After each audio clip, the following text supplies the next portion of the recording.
If you're new here, let me fill you in. XboxEra is a platform for the Xbox community with best-in-class forums, a kick-ass Discord server, and of course XboxEra.com, chock full of the latest news, reviews and more, all focused on your favourite platform, Xbox. It's every Xbox fan's gateway to the best of XboxEra. Our incredible podcast, listened to in over 50 countries across the planet, our own digital store for games and codes, our merch store for the coolest of Xbox threads, and of course Day One, where you can track, rate and discuss your favourite games on Xbox Game Pass. XboxEra is built for you, and it's completely funded by you. If you value having a publication truly focused on your preferred place to play, you can support us directly via Patreon. Just head to patreon.com/XboxEra. You get cool swag and awesome perks, and we get to keep doing what we do. Become a part of the best Xbox community on the internet and help us build the next 5 years of XboxEra. Thank you for your support. Despite the fact that the team running XboxEra haven't been to journalism school, we're still lucky enough to be supported by some incredible people. While we adore all of our patrons, we have to give a very special shout out to our executive producers who go above and beyond for this team, allowing us to achieve so much more than we could without them. Top, Not Jack, Croat56, Kevin S, Corkenstein, Jordan White, Assassin Entertainment, Mohammed Sherez, Terrin, and of course Grand Benefactor, Torn Raptor. You guys are fucking awesome, and we love you. If you want to become legend like this lot, head to patreon.com/XboxEra.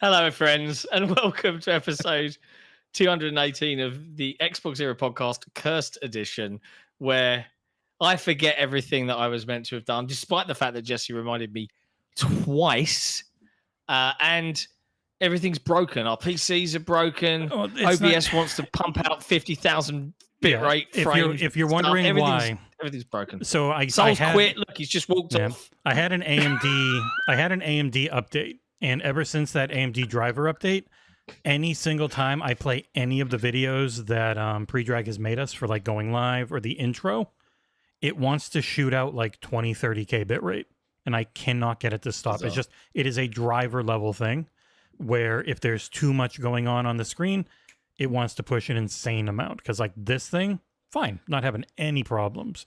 But if you notice, the intro ran like shit because it just tries to push an insane amount of bitrate. Very annoying. But hi. We don't know what's happening. Everything's broken. I know why. I'm terrible. Yeah, we don't know why on your computer. We don't know why it keeps breaking. Well, yeah, it is doing some. But yes, you very much hate the patrons. Full reset, especially Croat56 apparently, who just, or maybe it's because I really love Torn Raptor and I want him to have all of the limelight. I don't know. I'm just gonna do it after the show. Anyway, to push things back onto track. We're here to talk about all of the latest in gaming news from across the industry. But overall, we're focused on your favorite platform, Xbox. If you love what we do, you can support us directly by heading to patreon.com/XboxEra or by becoming a YouTube member right here. And as always, keep your eyes peeled on XboxEra.com for all the latest and greatest Xbox news. It is worth pointing out, most emphatically, that this kind of stuff wouldn't be possible without our patrons, but I have to give special love and appreciation. I don't mean it, but I have to say these words. They're written here on the screen in front of me. For Grand Benefactors, Torn Raptor and Croat56, we love you guys. As not usual, I'm joined today by the wonderful Soul Blazers. This is where you say hello. And you're not muted. Okay, I was waiting for the hey, how's it going? Hey, it's going well. Yeah, no, it's good. It's good. You know, it's nice to we have so many part timers here. It's nice for us to kind of swap things around a bit. Part-timer to another. I'm one of them. Apparently, according to the masses. In fact, they want me to just bail and just have you host this thing every week, every Saturday night, maybe. And as always, Jesse is here. He is. Yeah, I am. He is here. Yes, I'm here. He's there. But this thing is just... But he's going to be the voice of God. Well, because this is just Oh, running it's really terribly. choppy. It's Yeah, struggling, it is. isn't it? I know. I How's the honestly audio don't know what to do. for Oh, it's going to be folks? terrible. It's just dropping frames like crazy. I do not know what to do. I can't put out less bandwidth, Audio but seems to be okay. yeah. Wow. Let me change something real quick. I have no idea why it's so bad. Can you roll back the driver? It wouldn't hurt. Roll back the old driver? All right, hold on. But yeah, just T-Mobiles? Yeah, makes sense. all right. There. Okay. We'll go with this and see how it Seems like works. the audio itself is fine. The Mhm. video is just slow laggy. So I mean, worst case, we can keep talking probably. Yeah, everything we should be on. I have no idea. I have no idea what it's going to look or sound like now. Okay. Well, let's see. I think it's buffering. Seems to still be on my end. better. I think. Seems fine. Okay. Well, Yeah. let's roll with that. Yeah, I have no So idea what when we it's doing first right started, now. I had like 3 of them open. I was so disoriented. I was hearing people's voices like 4 times, trying to keep track. My brain. Well, let's see how we roll. Let's see how we roll. And unknown, never seen before, name in the chat. That better be a joke, because it's pretty easy to get rid of you. I'm just saying. Anyway, before we dive into things and all of the news of across this week, and there isn't much. Microsoft and Capcom kind of saved it a little bit as discussion points go. We always have to dive into what we've been playing in the old video game world. Now, I'll kick things off because I can't really talk about what I've been playing. So I will just say I have been playing Redacted, and I cannot share any impressions of it, but I can say that I did get to have a little conversation with some very lovely developers of Redacted, and you can look forward to seeing that conversation as an XboxEra 1v1 episode in the near future. So, Blazers, what have you been playing? You been playing any video games? I have actually. In fact, good. I had to pull myself off my TV. I'm like, oh man, it's about to start. Come on, I'm still. I can keep going. And Jesse knows this feeling all too well. I'm sure a lot of the chat does. Shadow of the Erdtree, right? Elden Ring. Played it back then. It was my game of the year. What is that? 21, 22? I don't even remember. 22, I think. Erdtree is great. Yeah, it's difficult, but Mimic. Just use Mimic, guys. Just don't worry about the faithful. All right, that are like, no, Mimic is cheating. It breaks the game. No, you know what breaks the game? Reading messages. You probably don't, John. You haven't played Soul. I know how it works. People can leave messages in the shared world, and you can get tips, or you can find traps, and people will be like, "Come here for free stuff," and it will kill you. And exactly all that sort of stuff. But in general, these days, the messages, if they're bad, they'll get like downvoted and they won't show up. So if you really want to just play in easy mode, read every message you come across. You'll find every secret. You'll find every guy hiding in a corner. You'll know the weakness of every fight. I'm just saying. People, yes, earlier today I had a conversation on Twitter with someone saying using Mimic means you break the game completely. It's okay. You just have to admit it that you're just playing on like the easiest difficulty. And it's like, bro, the game's in there. The mechanics are in there for a reason. You can use it. It was the original selling point of the game. Like the very first trailer for Dark Souls, the big thing about it was summoning. Yeah. And the summons are still obtuse as hell. I swear I've gotten summoned to help people because I'm wearing blue ring across the entire map. And this is an area where you got a mouse up. And I'm like, okay, I'm running them. And then by the time I get there, either my friggin' host has died or the invader died. I'm like, okay, I can't do anything here. But in the chat, someone's talking about Mesmer. I actually just beat Mesmer like 40 minutes ago. And in this case, I did actively tell myself, no summons, just man to man or man to man thing. Exactly. Great fight. Really good fight. I mean, sure, Erdtree's a great game. It's more Elden Ring. If you played Elden Ring and didn't like Elden Ring, you're not going to like this. It's like going like a Monster Hunter DLC and being like, oh, why isn't this not Monster Hunter? What if you didn't play Elden Ring and don't care? Then you can't even play this because you need to get fairly far in Elden Ring. That's me. This DLC.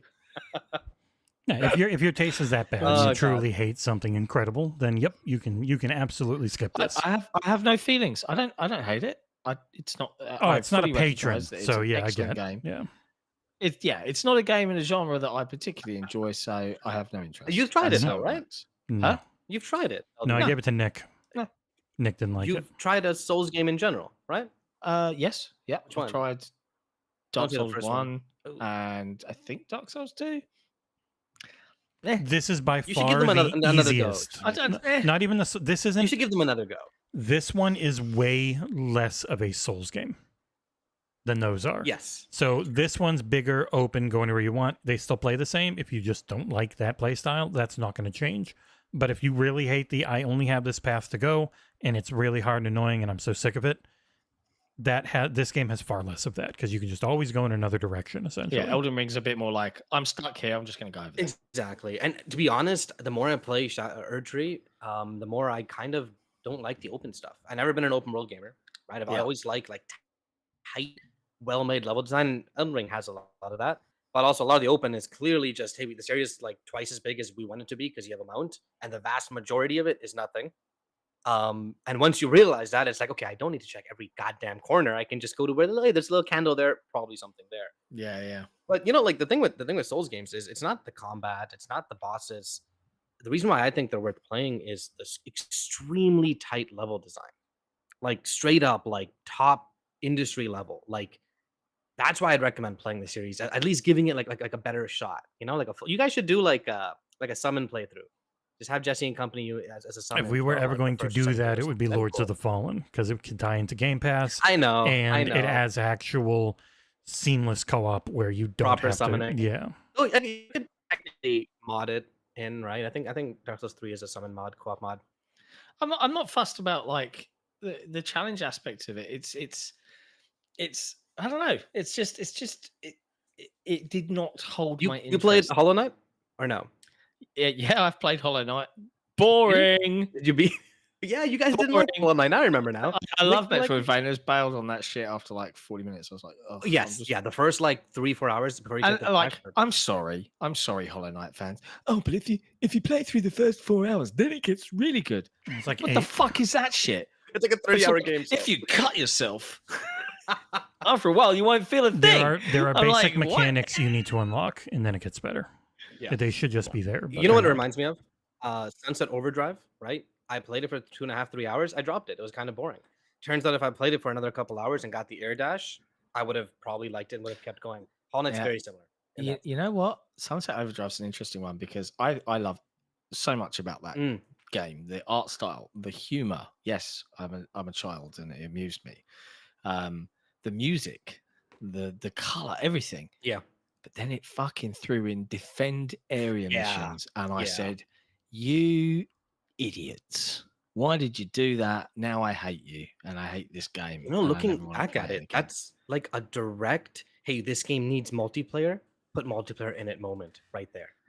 Because I'm pretty sure those defend moments were like, hey, grab some friends. They weren't they? No. I don't think Sunset Overdrive had a multiplayer. It did. It had an 8-player mode. Oh, but you had to go into it. Yeah, Sunset Overdrive had multiplayer. It wasn't part of the campaign. It was its own mode. But wasn't the mode itself that defend thing? No idea. Never tried. Where you make your own little defenses and like basically like that Gears of War Horde mode kind of. I do not know. I just chat with us now. Horde mode is withstand. The defend an area is you have to rely on. I just nah. It's like guard this stupid AI from this point A to point B missions where you're just like, but they're dumb and they make dumb decisions, and I just want to have fun and I don't want to worry. Oh, they're dead. Okay, we restart the mission. It's that kind of gameplay mechanic that I despise. So it's just not for me. And do you know what? There's so many great games out there that it's okay for some of the biggest ones to just not be for me. Yeah, that's fair. That's fair. But I'd never go out and spend whatever it is to play Elden Ring. If I somehow end up with a copy, I'd try it on a stream. I'd give it a go and be like, hey, what is this? I've never. And as weird as this sounds, I feel like Elden Ring isn't the best entry because it's too like, oh, this is too big. I'm just gonna leave. You know what I mean? Yeah. Like, while Dark Souls 2, I want to say, has this one mechanic which makes it completely not newbie friendly at all, which is basically every time you die, your HP goes down permanently. So it's like punishing you in a punishing game. It's like the dumbest mechanic ever. But But you sprint for 5 minutes, you get a ring that prevents it from happening, and you're Gucci. You're good. See, I play games to have fun. oh, but it's the challenge, man. It's the endorphin. No, I know what you when mean. you overcome this ultimately, stupidly, ridiculously difficult challenge. And I'm like, They're not that hard. But yeah, You can always overlevel They're Souls not. games. They're really not that hard. Souls likes tend to be harder. Sekiro, fucking hard. You cannot extremely overlevel difficult. that. You That's have the- to yeah. get good at Yeah. exactly what it wants you to. Get The other good. ones, Yeah. Armored Core, Dark Souls, Elden Ring, all of them, you can eventually just overcome everything through sheer determination, and even if you suck. Exactly. Yeah. And I mean, like, dude, I saw videos of some perfume build in Erdtree where they one-shot Mhm. a boss that took me like 5 minutes of whacking on. Yep. Wow. Like, Yeah, you can completely break it there's right so many now. cheese builds. Yeah. It's a fun game. It's a great DLC. No, it should not be in the running for Game of the Year because it's not a full game release. It's a DLC. Bigger but than yeah, most games. That's true. It is. Yeah, arguably. I tell you a lie. I did play one other thing this week. I played Chained Up with Jesse for like Yes, I saw half I an got hour. some of that. Yeah, we had the most cursed hangout stream ever yesterday. My PC was like just refusing to run everything. Like Redfall, no, I'm not going to run. Gears 5, no, I'm going to crash. I'm just like, it's just PCs, bro. Gotta love them, right? Best. top tier. if ever there was an advertisement for here's why people like to game on a console, that was the one. Oh, It God. was so frustrating. But yeah, One last thing, I guess, really quick to bring some Nintendo into it. I played some Mario Party, a fair bit actually this week with some family members. It's a fun game, man. Nintendo makes fun co-op games. I dislike Mario. I used to love Mario Party on the. So we just played the mini games. We didn't do the whole GameCube. board game. We just did mini games and the okay. mini games. And the mini vast games are majority always of- fun. Exactly, and the vast But the- majority of them were from like 2, 3, and 4. Like, Yeah. The bullshit of Mario Party is if Yes, you fucking dong all the way through, and then they start handing out the fucking stars at the end, and they're like, oh, you sucked all the way through. Have all these fucking stars, and then they win, and you're just like, what the fuck is this? I Like the just kicked opposite- your ass. opposite of Mario Kart, where it's like you're. The blue shell. Oh, you're in first all the way through. Blue shell. Fuck you. You've To be lost. fair, if you're in first, you should preemptively prepare for things like that. Like if you're actually like trying to win. Preemptively Bananas. prepare how? Like Boost. it's not like with a red shell you can hold a green one behind you. The blue shell is If you have a just boost, gonna. you can dodge the blue shell. You boosted the very last. I played a lot of Mario Kart for a while. And Wow, when friendships okay. were forged and broken. With the boost, you do it at the right moment. Or what I've seen some people do when they get really competitive is they just slow down. They slow down. They get right behind second place, and they keep going. It's Yeah. But yeah, sorry, that's what I played. It's a fun week. Just before we get into Jesse's, I just want to acknowledge a couple of things that I've seen in the chat. Cheeseworks, yeah, drop me a DM, forum, Discord. I'll pick it up. Trav, The Bear is one of the best television shows on TV, and you're wrong. But you're usually right in many other things, so we'll give this a pass. You already watched season 3? I have got 4 episodes left to season Oh damn, 3. damn! I still need to. It just came to Disney Plus like yesterday. I gotta watch it. It is so good. Really? Yeah, it's all huh? right. Not one of my favorites, but it's pretty good. Okay, all right. I mean, It I love just- season 2. That holy crap! The 3 episodes of that show were fantastic. The God, consensus oh my god. consensus seems to be better than 1, but not as good as 2, but still very good. Okay, I think okay, that's fair. I've heard lots of, and again, no spoilers. I haven't finished it, but the general, like some of the reviews were kind of like, it feels like there hasn't been a huge amount of progress in terms of character development. Yeah, And I'm like, I'm watching it so far, and I've seen plenty, in my opinion. But also, I'm like, I just love hanging out with every one of these characters, so it's fun. Yeah. Anyway, I didn't want to throw a bear tangent Yes, in, but I saw it mentioned. Sorry, yeah. Jesse, what have you been playing? I've been playing the game that's right there. I can talk about the first 3 hours of SteamWorld Heist 2. The original came out 9 years ago on everything but Xbox, because I think it might even been published by Sony, I forget. But SteamWorld Heist 2, really darn good. Enjoying the hell out of it. You are on the high seas of outer space in a little submarine that eventually I can now get to go underwater after it's been repaired. It is a 2D tactics cool. game going through, and eventually you're working your way from room to room. You've got action points, and you're trying to take out bots while taking minimum damage, getting all the things you can to very light gear systems, very light upgrade systems, but they are deep enough to feel meaningful. If you've ever played the first one, it's great. Controls real well on a controller. I've actually been playing the shit out of it on the Legion Go, and it works well. It's harder to aim because you don't have the mouse cursor to stick on someone's head and be like, okay, it's going to go here. But you get used to it quickly enough where I'm not missing shots even with a controller. The other thing... It's not a roguelike at all, huh? No, it is just a straight up tactics game. So, like the upcoming friggin' Metal Slug Tactics or Gears Tactics, like it's a 2D one of those. Super, really good music. They've got that steampunk band that they always have that like is all soulful music. Almost like a Worms game in a way with like the perspective. Yeah, pretty much.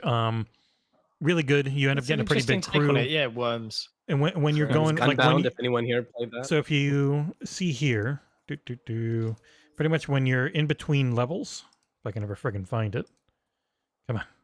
So you're actually out on the water and you move your little boat around with the analog stick. Yeah. You'll get weapons, you'll get stuff like that. And then you'll go to a place, you'll go through the fog of war, see everything, find a level. The main currency is clean water, of which there is not much left, and you are a steambot, so you very much need that water. You're fighting the diesel bots, and something's making all the fresh water go bad. But there are some nice diesel bots. You meet them pretty early. They're not all bad. It's not like J.K. Rowling writing. But you've got guns, you've got stuff, you've got abilities in your ship. But then the main thing is building up this big crew. You start with 3. I think I have like 5 now, and probably it's going to go higher. And you're going around doing bounties, just tons and tons of missions and lots of different loots and upgrades, and a really cool mechanic on trying to make sure that you try out different weapons for different people. Because as you've unlocked more and more stuff in each job for each person, they can carry over buffs from that job. So I've got someone who's done 3 jobs almost to full, and now they just can carry a ton of shit from each of those into the new job they're working. So they're super powerful. Like, that's how you get more strumphed with it. So good carrots on a stick. Looks nice. I'm only playing it on PC. It doesn't come out until August 8th. I like that one Dead Cells level. You know what I'm talking about? That was my immediate thought when I see gameplay of this. You know the one with the pirate? Oh, okay. Yeah.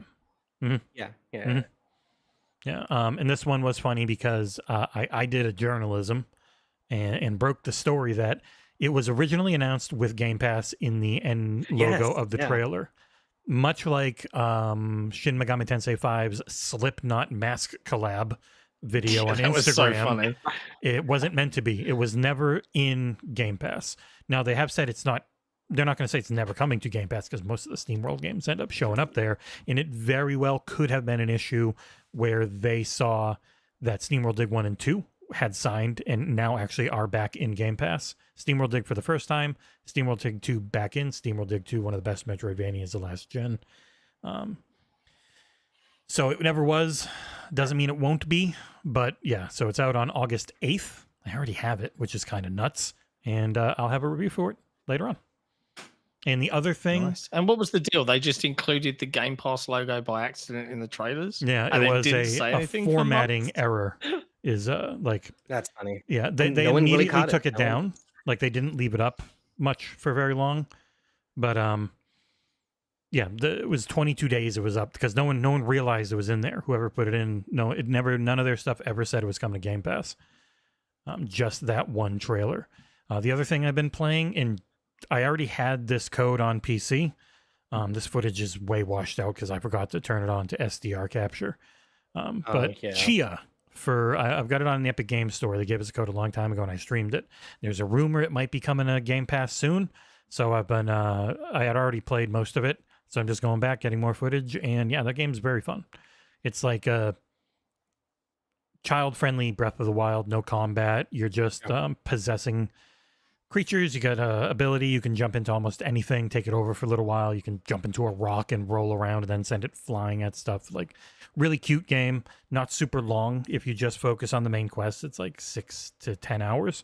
But if you want to find everything, you can get like 20 out of it. Yeah, that's been it for me that I can talk about. Nice. Okay. Nice. Yeah. Nice. That's the one downside is it's often that we can talk about. It's also the pleasure, right? It's the fun stuff that is enabled by the community that supports us. So much love to you, lovely. You know what, John? When I talk, it breaks. I think I'm going to spend this week rebuilding my OBS. It's the only thing that ever fixed it before. When you talk, it breaks. When I talk, it's trying to send way more. I had that issue before as well. What the fuck? Audio-wise, though, I'm just going back and it was going pretty good for you. Like I can hear everything fine. Oh, I know. I've got it set so that instead of dropping frames, it'll delay stuff and buffer it up. Because otherwise it would have dropped like 40,000 frames by now. Every time I started talking again, and that solves it. But we're gonna have a different look on the podcast next week. I'm gonna rebuild it all. Yeah. I need to make a whole. I'm making a whole new thing from scratch. It's the only thing that fixed it for me before with Coffee with Cabeza. I won't complain because you always make really good looking podcasts. So who can complain? Unless I get a background. We'll see. Now, in terms of news, it has been a very lightish week. So I'm not going to curse the show by perhaps making any kind of proclamations as to its length. But we'll dive into some of the news of the week. And I think we'll talk about the kind of big one, really, which is Microsoft making a deal with Amazon. Who saw that coming? Microsoft Xbox and Amazon. Game Pass with Cloud. Yeah, I presume they probably were aware. Are dropping out, and you can now pick it up on a Fire Stick soon. Specifically the 23 and on models. It's the newer ones. Which is pretty cool. So you can Bluetooth a controller and play Xbox Game Pass games via your Fire Stick. Now, this has caused a little bit of a snafu in amongst some of the community because of a social media tweet that said, "No console, no problem." And for some reason, fans get really cross because it's like, this is tone deaf. Like, don't disregard your console base. It's just a tweet, guys. It's okay. I feel like people are both at the same time underselling and over exaggerating how big the news this is. Over exaggerating in the sense where it's like, oh, Xboxes are gone, another step forward to the console's future. And I mean, yes, this is a big step forward towards a future where people just click a button on their TV, grab the controller, and that's it, right? No console there. But I mean, come on, they've said again and again and again, they'll always have that local box. It's there. It'll be there at least for the next like 15, 20 years. And after that, who cares, guys? Like, come on, that's a long time from now. But in terms of I'll be 60. Yeah, come on. In terms of the announcement itself, it's massive. Like really, really friggin' big. And I don't There's think a lot of Fire Sticks out there. A lot of Fire Sticks and people that are regular customers of them. And right away, I feel like if they knew they were going to make this partnership in the first place, Project Keystone would never have even existed, right? Because it serves no purpose if you can already pick up a cheap 40 US, $50 US. That's it. Yeah. And this is the problem. So the other big news story, well, it's one of, was Windows Central and Jez Corden and team picked up the patent details for the Xbox that wasn't, which is Project Keystone, a cloud streaming box. Now, Microsoft had intended to sell this literally just a cloud streaming, kind of like a squashed down Series X with the Series S circle on the top. It was a square, right? It looked like a PS1. Yeah, it was like a little flat square. But the downside of this was they'd have to ship it with a pad. So if you think about the hardware, you go out and you buy a Fire Stick 4K Max, whatever it is. They're like, I don't know, 30, 40 quid or something like that. 60 US and 50 US. So yeah. Right. So there's that cost. But then Microsoft were planning to bundle a pad. And then if you're going up against a market where you've got Rokus and Fire Sticks that are half the price, but you're adding a pad, you're going to cut the legs out from under yourself. So I can understand why they didn't bother.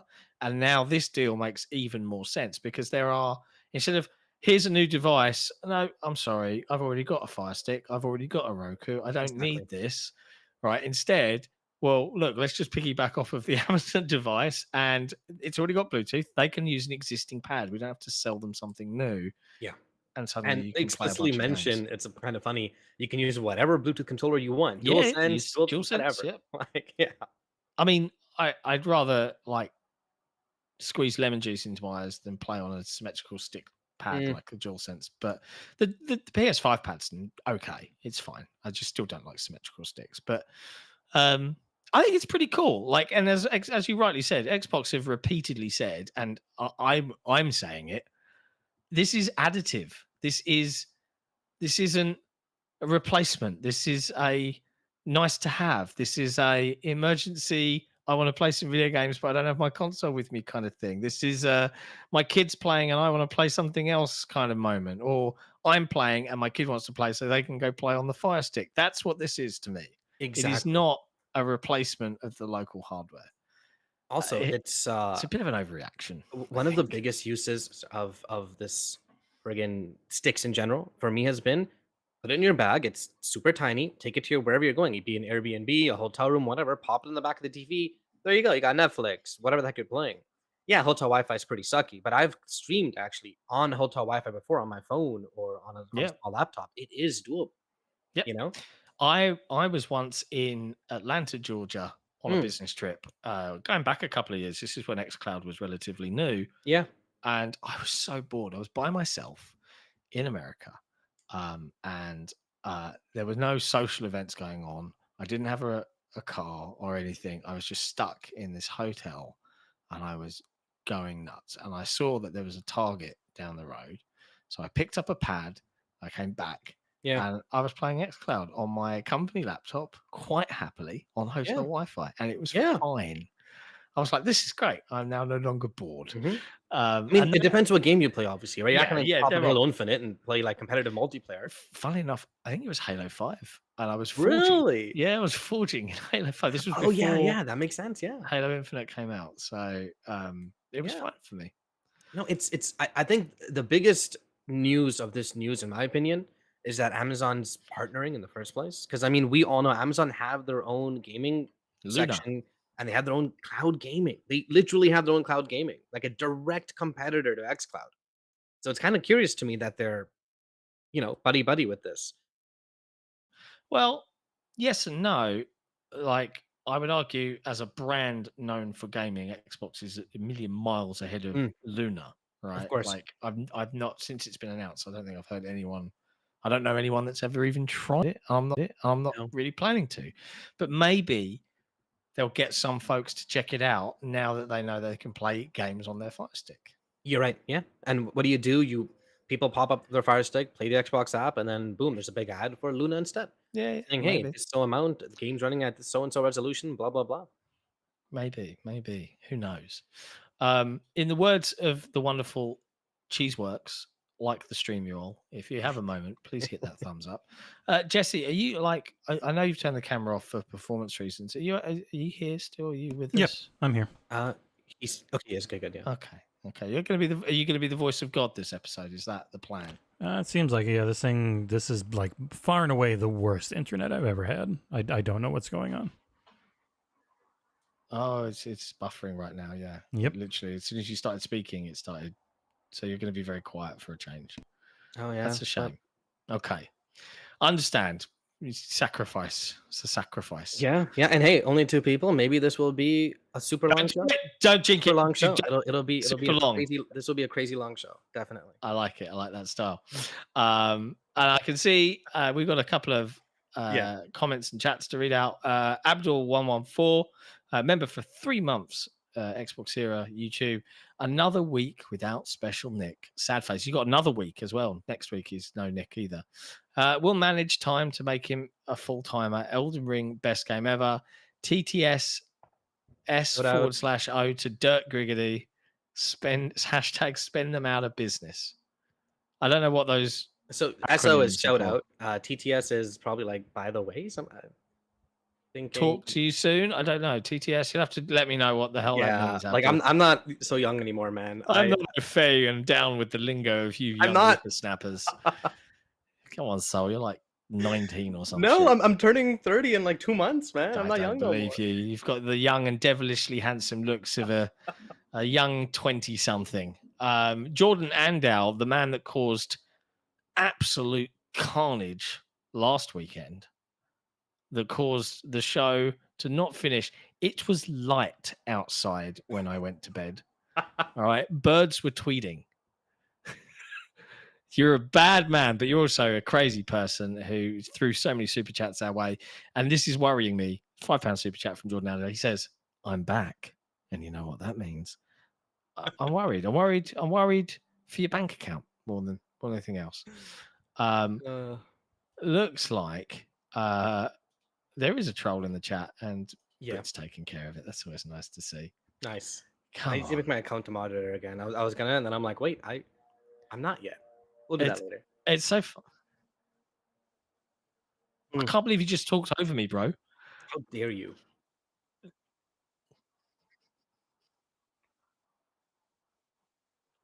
Oh, I muted on the stream because now that I've unmuted it, it died. If you talk at all, people get pissed. I can't talk on stream. Not like this. I got to do something else. Okay. Yeah, I mean, I feel like the news is really big, right? Fire Stick's coming in July, but there's not that much to talk about. I mean, we knew this was coming, right? Yeah. The moment they put an Xbox app on Samsung TVs is the moment everyone should have realized, hey guys, there is a real potential of a console-less future in the future, right? Like they're clearly taking steps to get there. Fire TVs is just another step forward there. Well, you say they're taking steps to get there, but if you think about it, their methodology for cloud supporting and for the development environment is always to make local hardware, because then you know that it works no matter what you're doing. So I don't think people worrying about a console-less future is really apt. Sorry, just yet. that was it's phrased wrong. By console-less future, I don't mean there won't be any consoles there, period. I mean that the option will be that for a lot of people, especially a lot of the casual players, just like how they pop on and no one uses dedicated DVD players anymore, right? They'll pop onto their TV, and if it's good enough, it doesn't need to be amazing, doesn't need to be the best. It just needs to be good enough for enough people. All they got to do is grab their controller that's sitting on their couch, press the Xbox button, boom, they're in a game, right? Just like how a console works. This is the weird world of this gaming industry. We live in a world where if a game is dropping a couple of frames on PlayStation versus Xbox, or Xbox versus PlayStation, there is a subsect of people out there that will go to war over that shit. And yet there are also a subset of people handing out tens like fucking candy to every Nintendo game in the world, playing at 25 FPS, stuttering, looks like bullshit. And I'm like, I mean, you don't even got to go to it's Nintendo. Not a big deal. Look at Elden Ring. Elden Ring still has really something different. Issues. You know? Maybe I'll work now.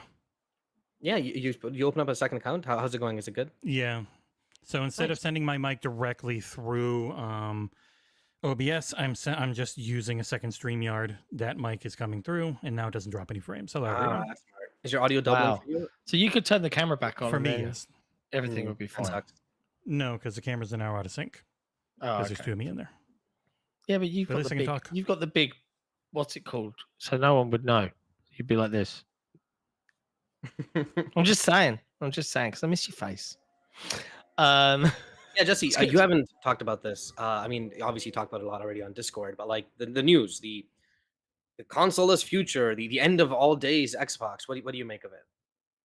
It's just the new thing there's no news going on right now. So what can I latch on to get attention and get people to, click things and whatnot? Oh, God. So it's being the Halo community is going through that so bad right now. I swear.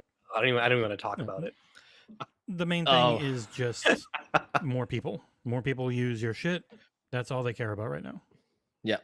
Another super chat from Jordan Landau, who says, John, the money is for you this week. Be happy. I'm always happy, Jordan, but also like, I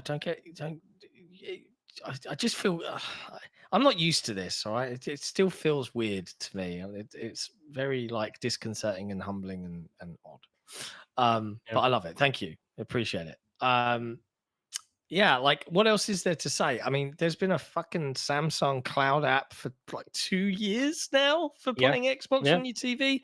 This isn't thrilling and exciting changes. It's just more choice. When it came out, it was only for the brand new TVs, right? Yes, it's been filtered back a couple of months. Every year that goes by, that brand new TV is now 3, 4, 5, 6, 7 years old. More and more people have newer TVs. More and more people have access to it. I feel like the next step would obviously be to try and get it on more things. Roku, it's not on Roku yet. Not sure if it ever will be. LG OS, right, for all the C1, C2s. Yeah, I'd love to see it on an LG TV. Yeah. The biggest thing, which I mean, Amazon still surprised me, but this I completely doubt would be a Chromecast, right? Chromecast Ultra. Getting it on there would be a huge win for Microsoft. I don't see Chromecast has a web browser, right? Chromecast these days is full-blown Android TV. Yeah. So the same thing your Samsung TVs, not Samsung TV, same thing, whatever TV uses Android TV.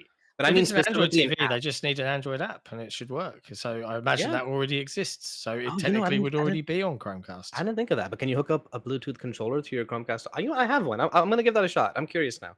Huh. There you go. Probably. I'd imagine so. Don't see why not. Or you could probably sideload it if it's stock Android, which I think it is. Yes. Yeah, you're right. So, interesting. Huh. Who knows, eh? But there you go.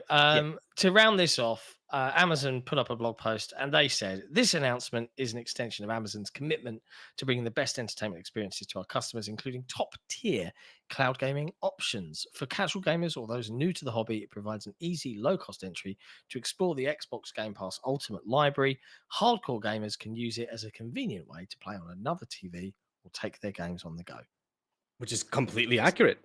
100%. I had my Chromecast on my living room TV and I was playing on there every once in a while with Stadia. You know what I mean? Like that's completely accurate. That's fine. It's fine. It's not to worry.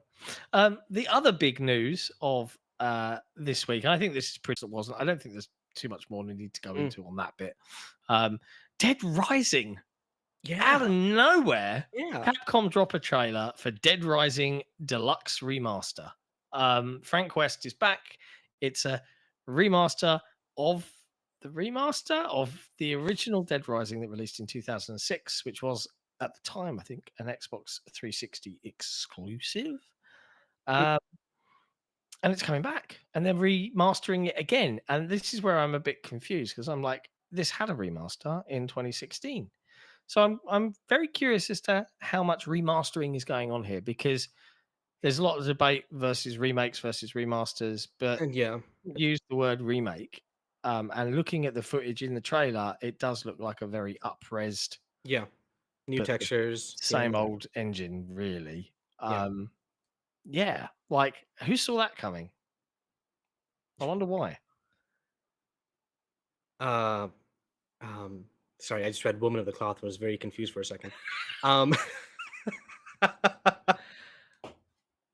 Oh, the stream is struggling, I think. Yeah, it's okay.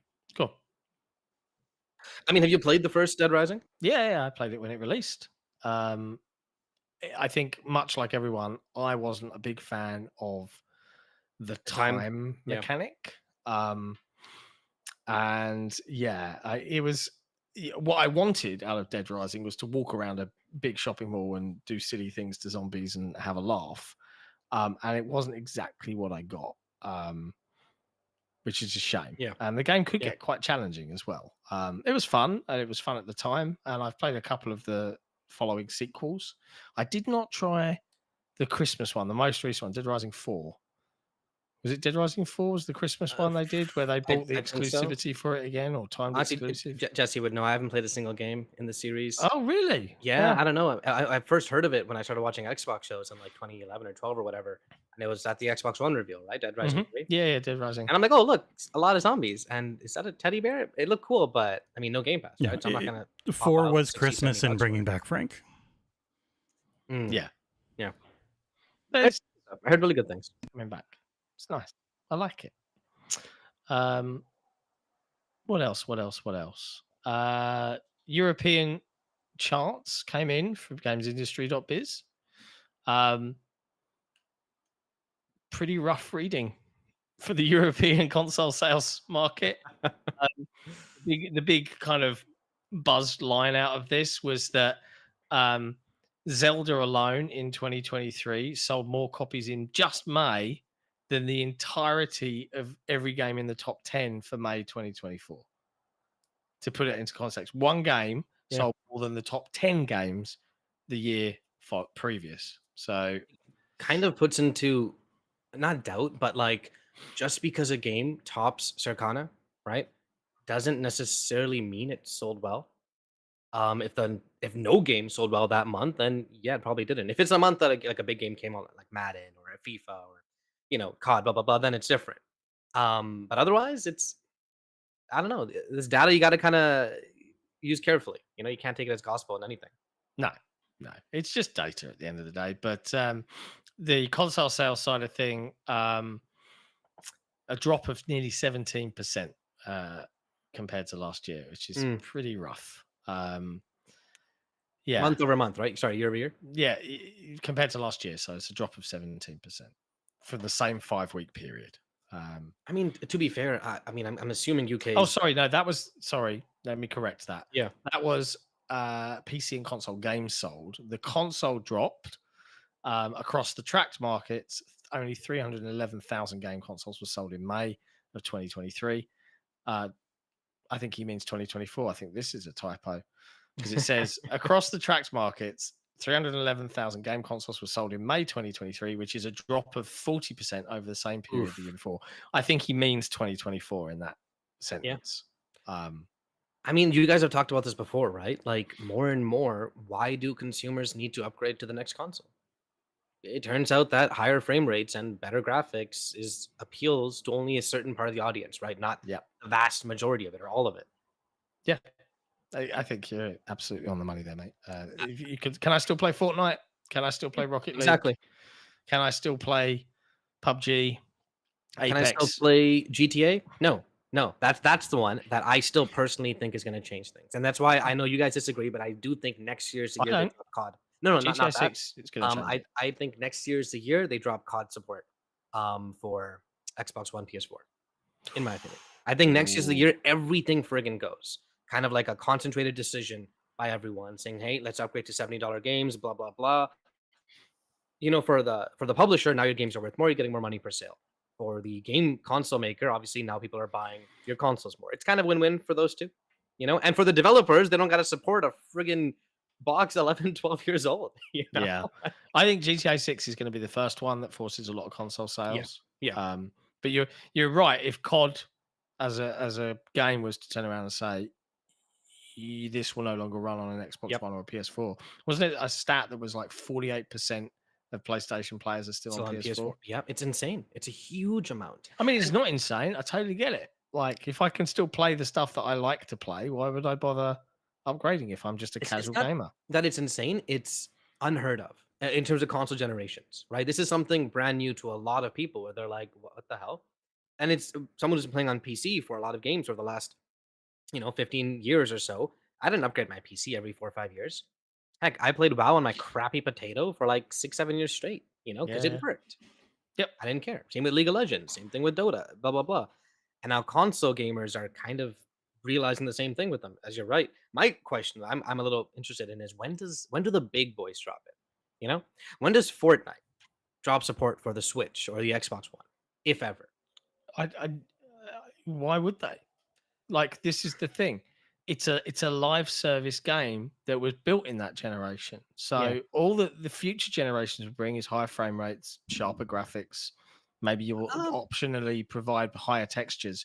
But if a phone can run Fortnite, well, to be fair, a phone can run Assassin's Creed Mirage. Phones aren't the weak things. Why would you drop support ever? And that is a big problem. It's great for those publishers of those games, but it's a problem for anyone else making a live service game. It's a problem for the industry. Look at even other live service games. Look at phones, right? You'll have games that release on phones that will say, hey, by the way, guys, we're no longer supporting Android 6.0. We don't do it anymore, right? And you have games like even World of Warcraft.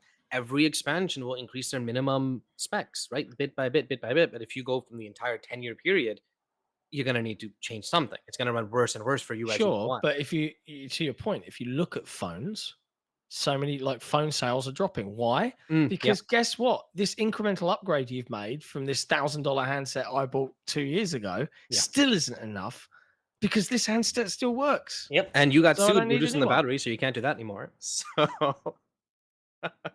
I know what you mean. It's an interesting question, and it's a question for the execs in marketing or business or whatever. Smarter men than me. Exactly. That's what it's a question for. We've got some more super chats to contend with. One from executive producer Assassin Entertainment, who says, I will say, will he indeed? He will. Xbox trying to act like a woman of the cloth to get everyone in their Game Pass pants is a bold move. It probably won't work, but we'll see. Yeah, I still think that, again, I'll say it, Microsoft, if you're watching,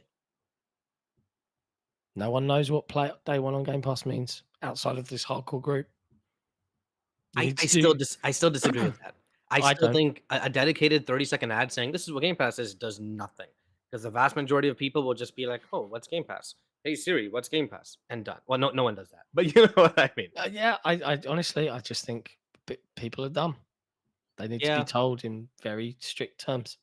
And also, super chat from the lovely Jordan Andau, also a new executive producer. Public service announcement: John should never be replaced. I appreciate you, Jordan. You're my favorite patron now. And it is my mission to make him love the Patreon supporters and members. Whoa. I already do. All right. It's a meme. It's a joke. I definitely do, except for Terran and SJ. They can go fuck themselves. And Jesse's back. Jesse, how's it going, man? Everything good? I can't imagine it's good now. Damn it. Okay. All right. Okay. It's definitely a cursed podcast. No, I was on the phone with T-Mobile, and I'm 99% sure it's they're just doing work on the tower near me. Yeah, that makes sense. About Game Pass, really quick, I feel like people kind of it's not just getting new subs, right? There's also an aspect of keeping old subs. Yeah, to me, subs that are going, hey, I don't want to pay next month. Nothing's really there, and it's like, oh wait, I can play on my Fire TV stick. I can play at the hotel, whatever. You know what? Maybe I'll keep it. That's a big aspect of it too. Yeah. You might be right. We're not going to, honestly, news-wise, there isn't that much to chit-chat about. For people interested, Forza Horizon 4, which is now 6 years old, or coming up to 6 years old, is going to be delisted wonderfully from the folks at Xbox and Playground Games. If you bought the DLC and you only ever played the game via Game Pass, they're sending you a free code for the base edition of Forza Horizon 4 so that you can carry on playing that game if you want. Really cool. Really nice of them. They did it for Forza 7, and I think they did it for Forza Horizon 3 as well. It's been 6 years. Normally, they were delisted after 4, but it looks like Microsoft, as Forza Horizon 4 was the first Forza Horizon to go into Game Pass, that they took some extra measures to extend the licenses for the cars, for the music, an additional couple of years, which is pretty good as well. But yeah, if you've played the game on Game Pass and you've bought the DLC, but you don't own the game, they are sending you a free copy of the game, which is really neat. But also, everything's on sale, and you can pick up the game pretty cheap, along with the DLCs too. So if you're a big Forza Horizon fan and you've only ever played it through Game Pass, it's probably worth a punt. 4 had the first Hot Wheels DLC, right? Or was that 3? No, that was 3, I think. So 4 had the Lego DLC, I think. Now you've got me questioning Fortune myself. Island and Lego. Yeah, so the voice of God says correct. Yeah, it's worth playing the Lego DLC. It was a lot of fun. Yeah, there's loads of good stuff there. And for the Forza Horizon games are always great. So it's one of the best franchises Microsoft have nurtured into existence with the wonderful development team at Playground. Deserves all of the love and plaudits that it gets. I'm going to cover this one. Like, there's so little to talk about this week. I do think it is going to be a fairly quiet show, which might be a good thing considering the technical issues that we're struggling with today. This was one that I spotted while doing the news on Twitter. Holy crap, it's got 8,000 odd clicks. Didn't even know. State of Decay developers, Undead Labs, grant fans a really wholesome wish. Right? Yeah. So I don't know if anyone saw this. If you haven't, it's on XboxEra.com. It's always nice to write a story like this because often it's like these studios are closed and these people are fired. But a user, a big fan of State of Decay, lost their father a couple of years back, and they sent a request to Undead Labs to add their dad as an in-game survivor with some personality traits and his name and everything else. And then they're playing the game 3 years later and they stumble across randomly their dad in the game with the personality traits specified. And this was apparently done by a developer, game designer at Undead Labs, a gentleman named Jeffrey Card, who's just added it and updated it as one of their patches. It's a tiny gesture in the grand scheme of things, but it's something so sweet that clearly meant so much to this particular Reddit user. Embarrassed budget 859. Where do people come up with these usernames, man? But I thought it was really sweet, and it's really, really nice that they did that. It sounds like the one that's it's just nice given getting to you you right. Yeah. when you open an account by default and you never changed it. Oh yeah. Yeah. Wow. It's nice getting news or reports that aren't just super dour. Everything's boring and rubbish, and we hate games. No, games are cool. All right, enjoy them. So yeah, that was a nice little story. Elsewhere, Bethesda Game Studios Montreal is unionizing. This was picked up by Windows Central, which is nice. It's nice to see more unions being made. This was written by Samuel Tobert over at Windows Central. It's really good. I like to see more unions. Like, not enough of that in the games industry, right? A little bit more of a voice, a little bit more security for the developers. I think this is all good. I note that a lot of it is in quality assurance. So testing seems pretty unsecure line of work. So it's a good thing that it's happening for those guys as well. Yeah. I mean, people say everyone should unionize, but like to a lot of electrical engineers, they would never push to that because they get paid enough and they have enough like job security to move around if needed. Even if they get fired, they can go somewhere else. You know what I mean? Like that aspect's always there for them, that they don't need it, or they don't want it. They probably do need it, but they don't want it. Yeah. But yeah, like QA, where like you're blatantly abused constantly, and there's like or according at least the managers think there's a giant revolving door anyways. Like people will keep coming. Yeah, you guys got to unionize. Yeah, it's good.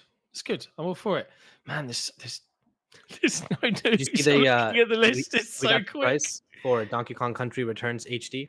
Yes, $60. $60 US.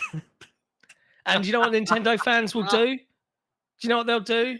They'll vote with their wallets and say, "Yes, please, Nintendo, slide it all the way in. I want more of that."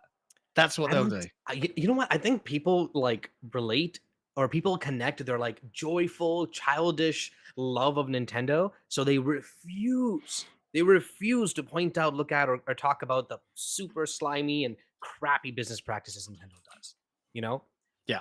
How many times have they resold this game? Or I don't know for this one specifically, but either way, it's $60 USD. That's like 80 Canadian, man.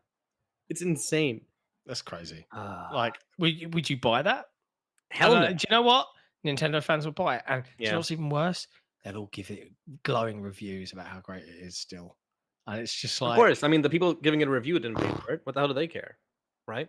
I mean, more and more, I feel like that becomes a part of reviews for a lot of things, where it's like, yeah, the average person's like, oh, you know, yeah, Mario Golf looks cool, but it's like $70, $80. Does it have enough content for me? And the reviews will be like, yeah, Make that's sure really fun. Yeah, you guys should play it. Canadian dollars. You'll get yelled at by people who say it's not dead in America. Well, no, see, they'll yell at me, and then the moment I say Canadian, they'll be like, oh, okay. So I love not clarifying it. And people think I'm just making it up. I'm like, nah, bro. America's not the whole country, guys. This one feels a little more egregious because Metroid Prime Remastered, the first and main one in a while, whereas this is like the fourth Donkey Kong Country thing they've done, was $40, and it was great. Yeah, I mean, there was literally a moment where I think when Ice Tropical Freeze was coming on the Switch, they delisted it from the Wii U, where it was on sale for like $20-$30 or something, and then they boom, $60 full price, like a week or two later. Like it was so blatantly scummy, but no one calls it out, man. No one calls it out. It's an interesting. It's kind of like an unspoken thing in this industry. There are so many people that are a little bit older than me, but around this sort of age group that grew up on and just have a reverence for Nintendo as a developer. And I get it. They make amazing video games. Yep. But this is a great game. Don't get me wrong. I love all the Donkey Kong Country games. They're all fantastic. But the almost the refusal to call bad stuff out. And that's the one thing, like, this is a broader topic. It's probably a good thing considering how short the show is feeling right now. It's a broader topic, but the one thing I like about the general Xbox community, not all of it. Like some of it is just so overreactionary, it hurts. The Halo community, and it's almost like, guys, okay, this is a nothing burger. Like you actually need to chill out. Yeah. But when Xbox do stupid things, like really dumb things, this community will tell them straight up, tell them out loud, nope. And most of the time, Xbox pay attention and go, okay. Now they haven't recently, of course, with everyone that's upset about games going multi-platform, but that is a hard business reality of, do you want us to keep hold of all of the studios? Because like we have to run a business. I mean, even then they did respond with a bombastic, fantastic show, right? That shut up a lot of people. Yeah, I can't disagree with that. But I find that with Nintendo and Sony, there is a genuine, oh man, I don't know, in the industry side of things, like look at Survivor. They reviewed Sony games, but they didn't give them the glowing reviews that all other Sony games seem to get right elsewhere. I love that. So what does Sony do with that? They just blacklisted them completely. Yeah. Right? And it's like, and I'm like, I look at Xbox and like how they handle reviews, and they don't do that. They just keep going. They're like, yeah, it is what it is. I mean, maybe they should do that a little bit. Maybe they should do that a little. I don't know. It's, if this was just reviews, if this was just like our feelings and it didn't matter to the games, and I'd say whatever, who cares, it doesn't matter, right? But it actively affects the video games that are being made and that we play. I played Breath of the Wild. I played Tears of the Kingdom. I played God of War. I played Ragnarok. Both of those sequels had some serious issues that could have been fixed. The cooking system in Breath of the Wild, the friggin' crappy UI and the useless armor system in Ragnarok. Neither of those two were fixed because no one complained about them. No one brought them up as issues. No one brought them up as, hey, by the way, this game's great, but this part here, this is kind of sucky. Can you fix it? No, they just blanketly praise the damn thing. Developers see the praise, like, hey, this game's perfect. Boom, boom. Let's get another one. Well, and again, in both of those instances, both of those titles were, I would say, iterative sequels. Extremely iterative. Like, to the point where Tears of the Kingdom is the same game. It is Breath of the Wild 2.0. I played both. I got like 100 hours in both of them. I played them back to back, which was not a good idea. I'll fully admit. But still. A lot of lethargy. It's a straight up just 2.0 Breath of the Wild, to the point where I'm like, why did this take 5 years? Yeah, I know COVID, obviously. But God, have you played any Zelda game before? Yeah, I've played lots of Zelda games. So you've played Ocarina of Time, Majora's Mask, the ones with proper. I played Ocarina of Time, Majora's Mask. I played what's the one where he turns into a wolf? Twilight Princess. Yeah, played that. Like the bulk of those games are the temples, right? Puzzle heavy, and they get rid of it all for both Breath of the Wild. They replace it with shrines. That's the crazy part, right? Is before Tears of the Kingdom came out, everyone was saying, guys, temples are back. Temples are back. They listen to our complaints. They know we want them back. They're coming back. And I got really excited. That's one of the reasons why I bought it like day one, right? And I'm playing it, and I go to the first temple, and then the words pop up saying "Wind Temple," and I'm like giddy. I'm like, "Oh my god! I can't believe it! We're back! This is amazing!" An hour later, I'm done. The boss was cool. Music was great. I'm done. I'm like, oh, okay. I mean, that was kind of weak, but it's the first temple. That's fine. I go to the water temple. This time, I start a timer because I'm kind of curious. 41 minutes from start to finishing the boss. I'm not rushing it. I'm not going crazy. The friggin' sacred beasts in the first game, which were not temple replacements, took longer and were more creative. Like, it legitimately zapped so much of my excitement and interest. It's just like, how did you had 5 years, guys, and instead you made a super copy pasted underground and then a pretty cool sky, which is not enough. And everyone gave you 10s again. But this is this is why the industry works. And Nick will be very pleased about this. Sorry, I could complain about a lot of these Nintendo games for a while. They're great games, don't get me wrong, but we've got a super chat from Jordan Landau again. Look, the community are now giving us some fun topics of conversation, so I appreciate it. Last thing I'll say on Nintendo before I read this one out actually is if you're a special Nick of this world, Nintendo are onto you. No more leaking shit. All right, they're aware of the recent leaks and they're taking steps to prevent them. Which is they're sending the heavies around to break your legs. All right. Really quick. The last thing, just because Tim's saying, "Why are you complaining about Nintendo? Starfield's best." Blah blah blah. Tears of the Kingdom has what I want to say is possibly one of my like top 5 gaming moments ever. It's one of the big bosses. At the end of the boss, you're literally fighting in the sky, like way up in the air, and you're taking this guy out, kind of like Ori 2 level, if you remember the ending of that. It was amazing. The game is great, but it could be so much better, man. It could have been so much less frustrating. That's my issue with Nintendo games. The games themselves are okay. It's the feedback, it's the lack of improvements. That's what annoys me about them. Yeah. Especially Ragnarok too. That's on Nintendo. Yeah. Jordan Adel says, what do you think of the news that Assassin's Creed remakes are on the way? Yes. He's Guillermo. I can't remember his name. Head of Ubisoft. Thank you. Thank you, voice of God. This is feel like very old school feel. It's, like no one else can even hear it. It's just the voice of God in my head. But that is actually how most shows would work. Is only you would hear me as a producer. Yeah, I like everyone to hear you. They've come out publicly and said, yeah, we're going to do a bunch of Assassin's Creed remakes because obviously, and if we go by some of the insider gamer reporting, they're doing this like big Assassin's Creed hub, right? So I get remaking some originals. I'm not against this. Like Brotherhood was great.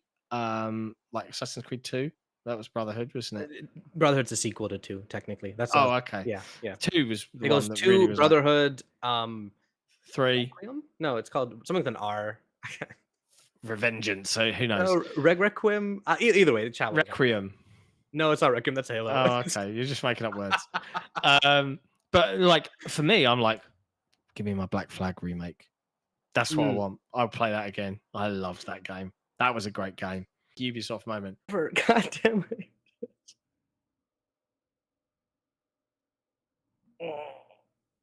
Oh, because of some stupid Cold War propaganda BS.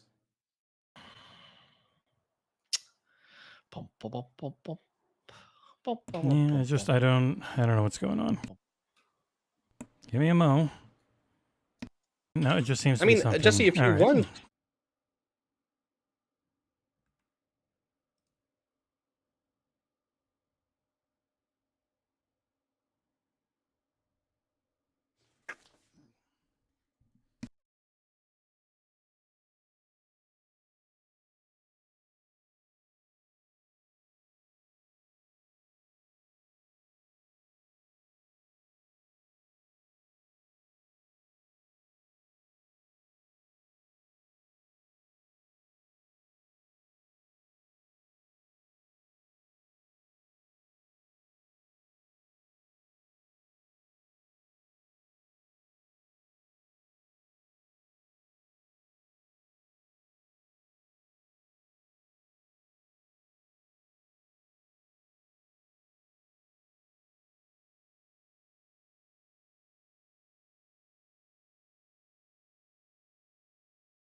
God, this freaking stinger.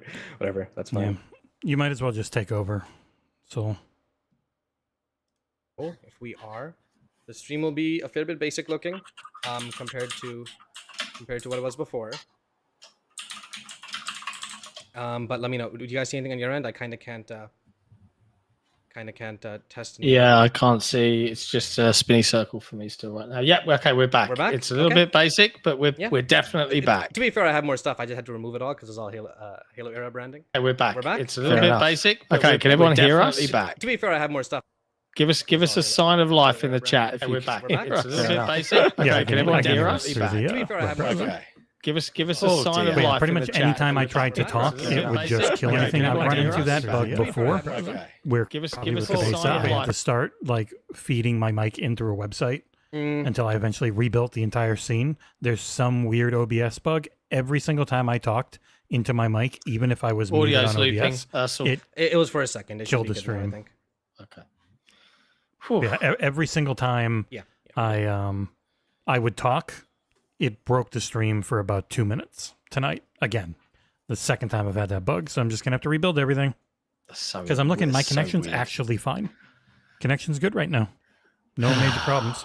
Dear, oh dear. Okay. Sorry about that, folks. We are back, technically. Yes, I just have the Halo 3 Best main menu OBS. playing in the background because I feel, come on, that's still Halo Xboxy. You know You what I can mean? leave that there. It's Xbox. I can switch it to Halo 2, 1, Halo 4. Maybe I will. No, throughout the it's show, fine. It's but- fine. I'm fine with it. I'm fine with it. We can switch to video as well, when needed. No. It's okay. Don't. Let's just leave it as chit chat, and we won't worry about any of the bells and I whistles. know, Rage. It'll all take, right? I already have it set up, so don't worry about it. We will just roll as we roll. Okay. Yeah, it happens, and I know from having sat in that hot Thanks, everyone seat who how stuck around. stressful that is, Jesse. So don't sweat it, bro. It's at the point where there's nothing I can do. So it's just like, oh, whatever. If I can fix it, I can fix it, but I could not. Worst comes to worst, if it keeps messing up, we'll just use StreamYard for a bit. Yeah. Like we'll find a way. So don't worry, folks. So yeah, Ubisoft remaking all the Assassin's Creed games. I will happily play a remake of Black Flag. Like That's the big Very rumored happy. one from the same team that did Skull and Bones. Essentially, was like that's what people had heard. yeah, Who knows? We'll see. I loved that game. That was great. I smashed that game. Played it a lot. Definitely, probably one of my favorite Ubisoft games ever. No, fully I'm agreed. All for it. All for it. I feel like we've been hearing rumors about this for a while, right? Like people said, like the first Assassin's Creed was supposed to be remade like years ago. We still haven't seen it. Maybe we will soon enough. Yeah, it should be They on didn't its show way. it off at their Ubisoft Forward, so maybe it's a next year thing or a Game Exactly. Awards thing. Like or whenever something. I play it these days, I still get a little not weird, it kind of confused where Altair has like a perfect American accent. When I first played Yeah. that game, I'm like, why am I playing like an American dude? When everyone around me has like a Middle Eastern accent. What's going on? Yeah. So I'm hoping they fix that. But yeah, so That would that's be all nice. good. Assassin Entertainment executive producer with a $10 super chat says, "Here's a topic for y'all. Sega loses 6.6 billion yen, and everyone blames Xbox players not buying games, while Sega acquired Rovio, Lost Relic, funded their super game, and cancelled Hyenas. Upside down smiley face."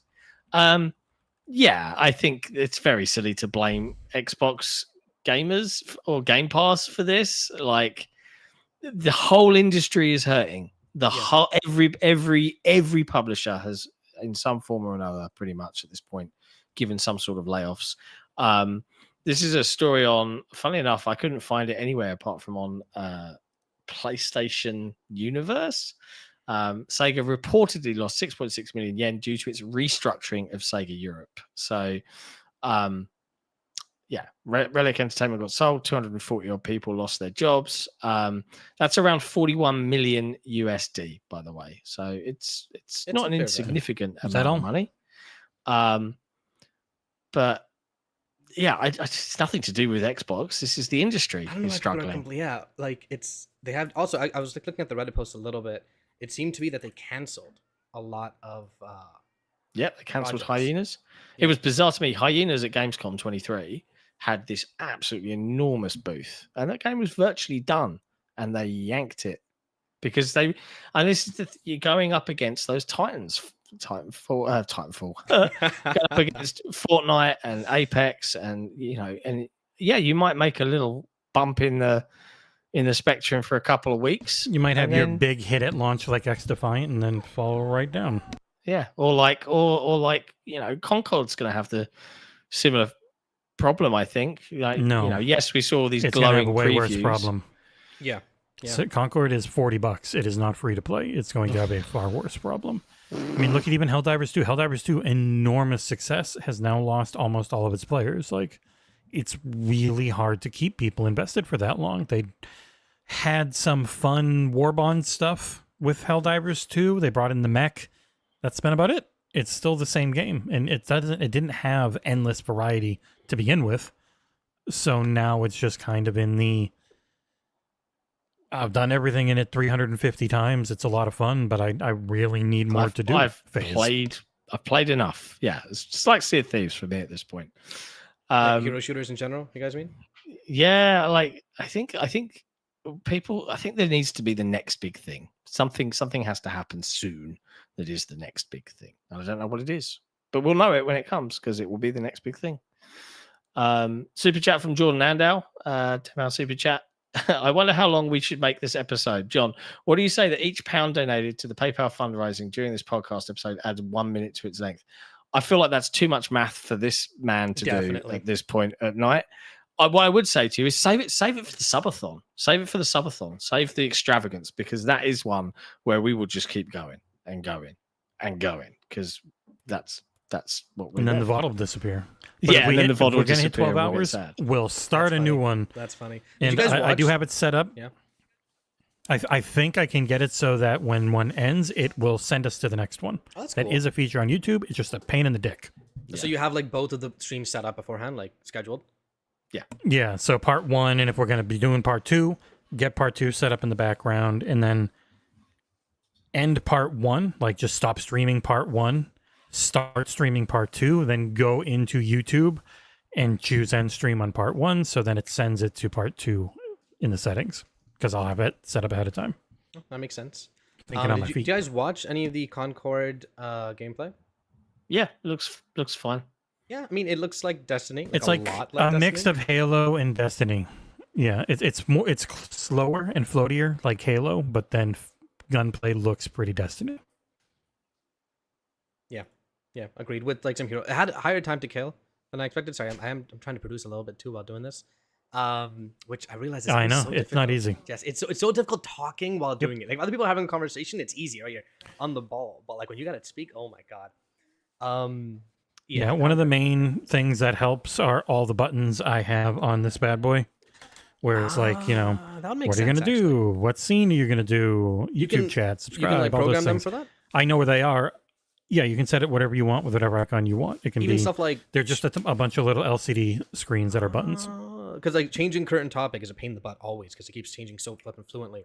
Something like hiding, showing that'd be cool. Huh, that's interesting. I just feel like Concord is like, I'm looking at this gameplay and Yeah. I'm not like, I need to play this game. Yeah. Nothing about this makes me go, I need this now. It's just And it's another not free to one of play, these. so you have to also pay for their online. Yeah, And- you have to invest So in it. you have to have PlayStation Plus. Yeah. And no call of it being on PlayStation Plus itself, right? In terms of no news about that yet, anyways. Yeah, it hasn't been announced. I mean, it's launching it's on. up for pre-order. So pretty much, if you can already buy it, it's not something that you can then pre-order. They never end up doing that really. If it's already there and people have already pre-ordered it and they haven't already put it on a service, almost never goes on it. Like it looks really fun, but it's not just the Marvel project. There's also X Defiant came out just a couple months ago, and it's still doing really well. You know, yeah, it's not the exact same And kind of Valve game, but has it's- their version coming. Exactly. Yeah. And you've got Forgot what it's Microsoft's one they showed off at the showcase, Fragpunk, which, Yeah. funnily enough, that is free to play. Yes. Yes. And I was like, oh, they're doing something new. There's something completely new with cards that change the levels or the characters. And I'm like, okay, that's intriguing. And there's no cost for entry for me to go and try it. So Concord has got a very big uphill climb, I think, to make, no matter how many yeah, positive Fragpunk. previews it gets. It's not just this year, right? Which is the other. Oh my god, this random segment floating around. It's not just this year. It's a game like this needs to survive and thrive for years and years. So you're right. Even though Fragpunk is coming out next year is still directly competing with this game. Yeah, I feel for game development teams because you like, I have no doubt in my mind Concord is probably going to be an amazingly fun game, but in this market, in this industry, I don't feel like that is enough anymore. That's a shame. Yeah. But you know, you got to know what you're walking into, and this is a hard sell. But let's see what happens. You never know. Another two super chats from Jordan Andel. First one says, was I the only Brit that melted this week? No, it was lovely. And I spent all day today, pretty much in the sunshine in some form or another. And then I cooked some delicious smashy burgers. Oh, nice. Yeah, I'm getting really good at this as well. Did them Oklahoma style. With, you know, put the raw onions on the ball of meat and you smash the onions into the patty and then you just flip them over. Delicious. And then Jordan says, £5 super chat. I haven't played Helldivers 2 yet. If I buy it on PC, I'll come and play with you, Jordan. I'll check it out with you. I haven't played in a few months, but I'll come play. It was fun. I enjoy playing that game. Maybe Jesse and I will do an XboxEra Hangouts again and play some more. Have you got it, Sol? Helldivers 2, I played rather it. do I played it at a Starship friend's Troopers. place. I bought it on You Steam. didn't like it that much. I played solo, really. I played maybe once with a friend, and Yeah, it's got to be I, with mates. I kind of refunded it. First off, no jump button, What the hell? What the hell? Who thought that was a good idea? Come on, I need to jump on. Show me a battlefield of soldiers where they're jumping. You have a jetpack, or you can get a jetpack, and there's a bunch of terrain everywhere. Yeah, I don't know. It's and you can clamber up stuff. Yeah, but it's the combat was kind of okay. It wasn't super amazing. The first person combat was awful. I had to stop playing that. Like, I don't know, man. I get why it did so well because of like the co-op nature of it and like the PvE nature, which is not common, right? But I do kind of think unless you have a full crew of friends playing it, it's a friends game. It's absolutely a game you play with friends. Like my mate Tom got super addicted to it in a really big way. And he said, the majority of his playtime has been with randos, and it was nowhere near as much fun as taking on a challenge with your besties. Yeah, that is where the game's at. Ramping up the difficulty and trying to survive, and then laughing hysterically when you inevitably get absolutely destroyed. Even some of like the design choices, like I went in for a mission, saved 25 hostages, we saved 23, but we died, and I got nothing. Come on. That's like immediately I'm like, I kind of don't want to play anymore. Get good, bro. I guess I don't disagree, but come on, give me part marks. This is Dark Souls multiplayer now, yeah. Get good. Yeah, I know. I get what you mean. They should give you something. I thought they did. That's news to me that they don't give you anything. I thought they even there's been plenty of missions where I have failed to extract, but my team might have. And I'll still get something. All I know is that I was playing. It was me and another person. The mission was to extract 25 hostages. We extracted like 18, 19. Time ran out. 0 EXP, 0 stuff. Only the stuff you picked up during the missions, what you got. That's it. Yeah, it was kind of frustrating. I get it though. I get the appeal though. Speaking of Helldivers 2, Paul Tassi had another article just today about it. Right? What did he write this time? He wrote it has less than 90% of its original player base, which is very normal. It's still a pretty healthy player base at 40K. It's not less than 10% of its player base. Less than 10%. Yeah. Sorry, my bad. That's 90 the other way around. That's about where it will probably stay for a while. You'll have the really dedicated people that love it, and eventually they all go unless the game does something drastic and new. Yep. Until it comes to Xbox, at least. Woohoo! I give it 2 years.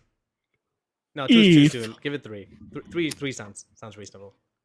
But yeah, there you go. Anyway, that is pretty much all of the news. I was going to say before we kind of like had Soul take over the stream that we probably skip the what year, my dear. And I can do it secretly. What year, my dear? We can do name a game. Might have been secretly. I was pleased because you absolutely you don't need to put anything up on screen. Thrashed me last time. But I'm also aware we've not picked patrons for this because we're totally unprepared. So if you want people that haven't been chosen before, choose the 2 newest.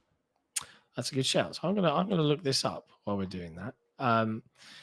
But if you're new here, like we're steaming through at this point. This is the other game show we do instead of name a game called What Year, My Dear, where we guess the year that the game came out. So Jesse's going to challenge me and Soul, and we're going to play for 2 patrons. And whichever one of us wins, they'll win a game code from Jesse's collection of game codes. If you want to be in a chance to win a game code, just head to patreon.com/XboxEra. And look at this. This will be fun. I'm going to choose the 2 newest. And we've got, I'll play for Jordan Andau. And you can play for Jonathan Blackett. There you go. Okay. That's who we're playing for. Well, that's who we're playing for. I'm not going to get cocky. I was going to say something like, congratulations, Jonathan. No. Just make sure you've got your phones on your calculators. Yes, let me switch over to it. And wait, really quick, how's the scoring work again? If you nail it, 3 points. If you do not nail it, but you're closer without going over, 1 point. Okay. It's fair.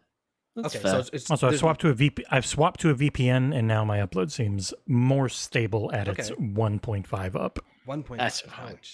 God damn. Oof. That's rough. Okay. No idea why. It had been 30 almost all week. Pretty much all week until 5 minutes before the show started. Okay. I have a very rudimentary score set up. You said 3 if you get it on the bot, 1 otherwise. All right, that's fair. I can do that. Mm-hmm. All right. Okay. All right. Let me just make sure I have no chat open nowhere. Yeah, we good. Okay, let's do this. I do not. Damn it! I never put What Year, My Dear into the video clip, so that wouldn't work with Soul's setup anyways. Yeah. But there we go. I have some music. Oh, That'll nice. do. Yeah, and that'll come through StreamYard, right? Yeah. Yeah, that's all StreamYard. Perfect. All right.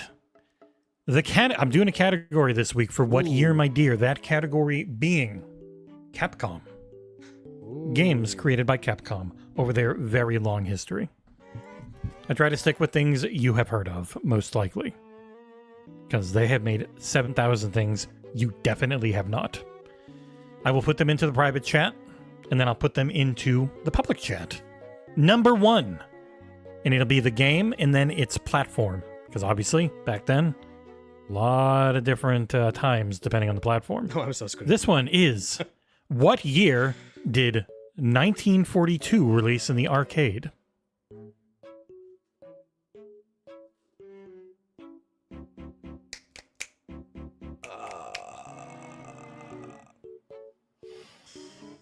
Hey, John, how old are you again? When were you born?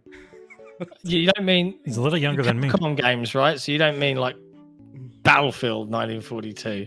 No, this is the game 1942, the vertical shmup, if I remember correctly, at the arcades. Oh God, Classic.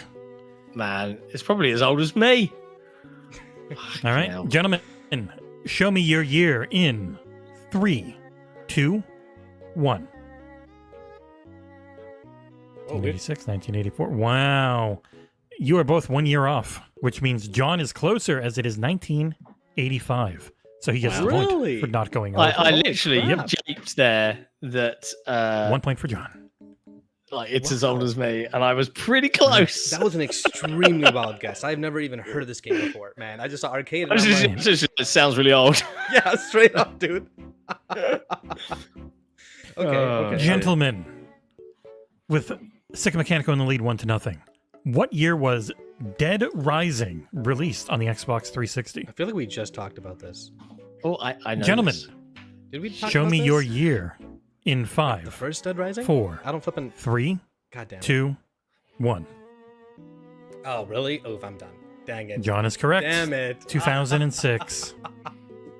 Yeah, He's up 4 to baby. nothing. He's 4 now, huh? Okay. All right. I'll come. Back. Gentlemen, what year did Ghosts and Goblins come out at the arcade? You mean Ghouls and Ghosts? No. That's the Sega. That's the Sega version. The arcade one. Ghouls and Ghosts, different game. I played a lot of Ghouls and Ghosts as a kid, but that was on the Sega Genesis. Arcade is likely before that. I don't even flipping. No, Ghosts and Goblins. For some reason, the internet just said, "Oh, it changed bands." Thank you, internet. I don't. Yeah, Let's see. Ghosts and Goblins, not Ghouls and Ghosts. It's a similar game though, right? Or it's like Gentlemen. yeah. So, yeah, I think it's the prequel or the sequel, one of the two. Okay, fair enough. Gentlemen, show me your year in 3, 2, 1.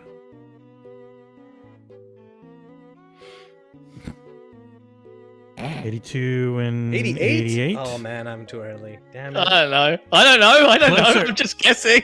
Closer without going over is Aarsal. Nice. Kind of It figured is that. 1985 again. Wow. Okay. All right. And we were 3 All years right. out both. Okay, all right, that's fair. 3-1 right now. Wait, you got John is in 4-1. the lead. Because you got 3 points for getting that one on the dot, right? Oh, that's right. Yeah. Yeah, it didn't give me the other. Hold on. I got to fix my scoreboard so I can remember. Oop. I misclicked. Gentlemen, what year was Power Stone 2 released in the arcade? This was definitely designed for Nick and John, 100%. Okay, let me see. Arcade. Oh, no, I knew you were on. Hmm. It's not meant to be easy. What fun would that be? Hey, when did the first arcade machine come out?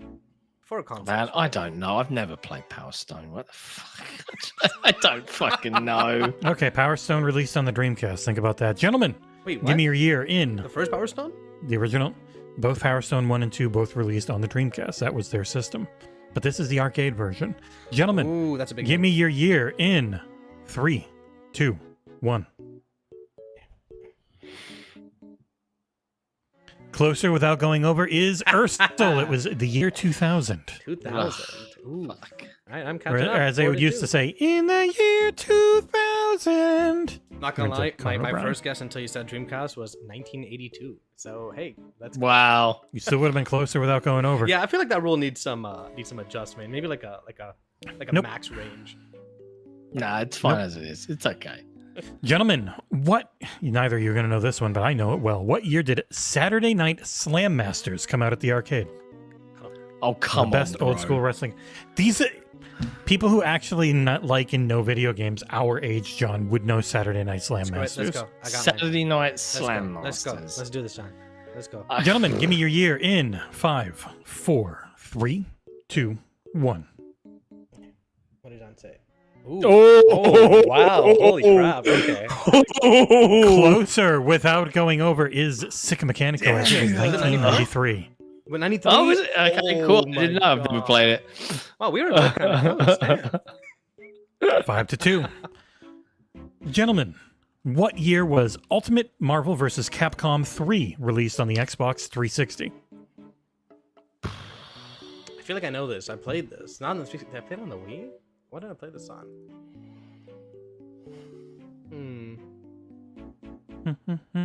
Yeah, whatever. Let's go. Gentlemen, give me your year in. Was it Ultimate?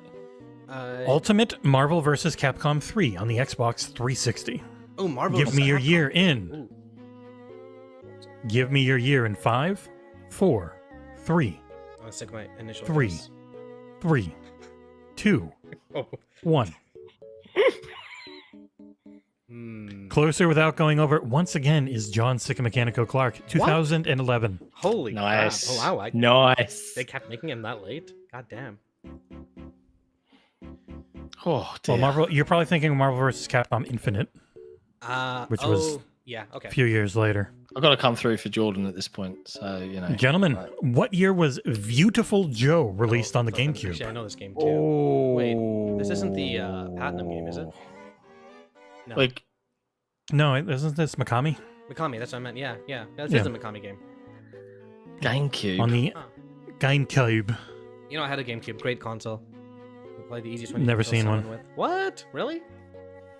Yeah, I didn't buy a Nintendo console after the N64 was so disappointing until the Switch. But I got it in grade 6. The wife had I'm a trying to Wii think, when I like, moved when the down here. GameCube was a thing. GameCube was the same gen. PS2 and Xbox. It was like Yeah. it was like the early 90s. John. Gentlemen, show me your year in 5, 4, 3, 2, 1. I feel like I feel like You are both off. Damn. 2003. Oh, okay. Okay. Wow. 03. That's an early GameCube title then. Huh. Mm-hmm. Damn. Okay. Gentlemen, what year did DuckTales release on the Nintendo Entertainment System? Ooh, the NES. Okay.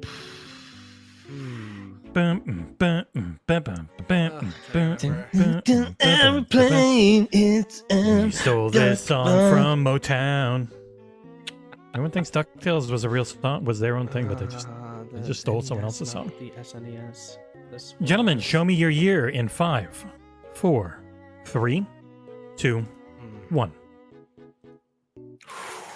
Closer without going over, John. 1993. Damn it. 7-2 now. John is up. Yeah. Gentlemen, what year was Capcom's The Punisher? Or wait, no. Yes, Capcom's The Punisher released in arcades. I was looking at the one below it. I don't fucking... It's not good. I remember it being very bad. Can I like ask the audience? Can I? No, just take a guess. When would they have made a Punisher game in the arcades? I mean, fuck. Are we Gentlemen, show me can your we year give in us a clue 5, if it's like old 4, or new arcade? 3, Oh, fuck 2. you. 1. Sir Aarsal was 1 year over. You're both over. 1993. Oh, only 1 year over as well. It's like, I have no idea. Gentlemen, what year was Mega Man Battle Network released on the Game Boy Advanced? That's the first one. Advance. GBA. Mhm. Oh crap, man, dude! All those years like blurred together, man. I based them on the grade I was in, and never Mega really played Man the years. Battle Network? I have no fucking idea. Crap! It came around the same. When time did the Game Boy Advance even come The out? show was airing when I was like in grade 6 or something, maybe 4. Flip. Screw it. Let's see. Gentlemen, show me your year in 5, 4, 3, 2, I'm too 1. late. Oh What shit! the F? Sorry, I put off my Okay, phone if by he gets that accident. point because he's closer without going over, I swear. John wins for being closer without going over, as it is 2001. He is correct. Oh, actually, 2001 is earlier than I thought. Holy crap. That's Wow. There's 4 more. You've got to really outscore him. John's here. at 8-2 right now, right? 4 more. It's your only chance of coming back is if you start nailing them, Aarsal. Because you're down 8-2. Yep. Let's see. Next question is, when did Street Fighter 3 release in the arcade? The first, not When second did Impact or Street Third Fighter Strike. 2 come out? Early 90s. The flip? We gave? Okay, all right. That's Street Fighter 2, not 3.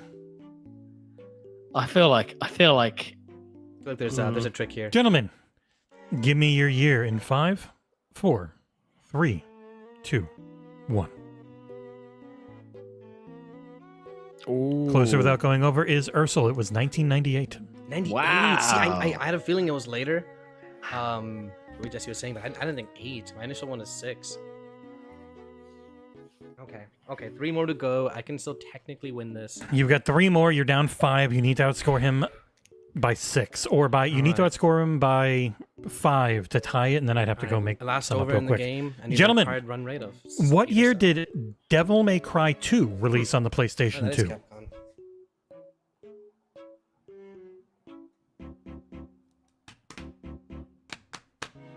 Two. Number 2 wasn't too well received. Mhm.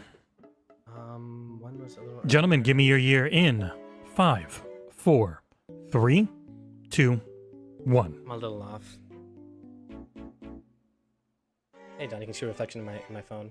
Closer without going over is Aarsal. It was 2003. Damn it! I had 3 selected. Flip. fuck's sake. Oh no! I need to get this. I need to get both. If I lose the next one, I'm out. So that's it. He's lost. All right. No. This is There's just two more. there's 2 more. There's 2 more. 2 more.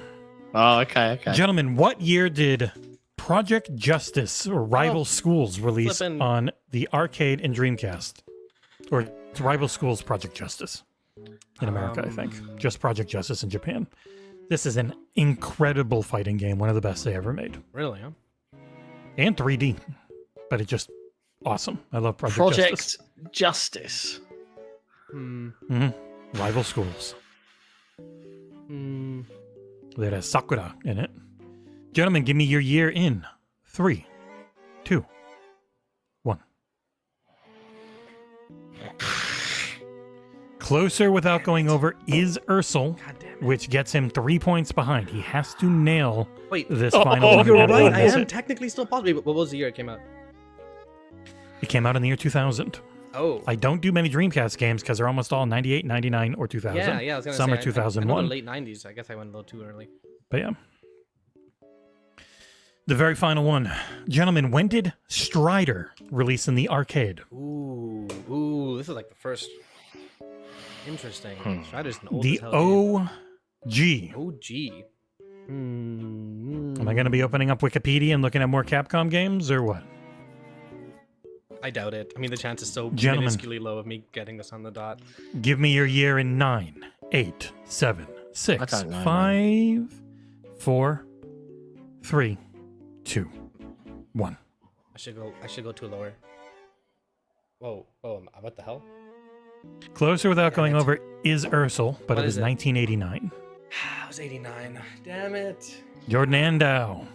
Hit me up on the Discord and I will hand you a mediocre game code. Yeah, the And chance of that is getting that was next to For what year, my dear?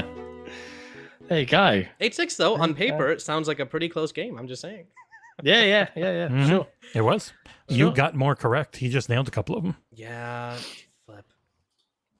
GG's. Damn it. I GG's. thought it was older than that. Honestly, I was almost going 70s because I was thinking like early arcades, you know? Yeah, that was hard. Like, I don't know. That's just pure guesswork.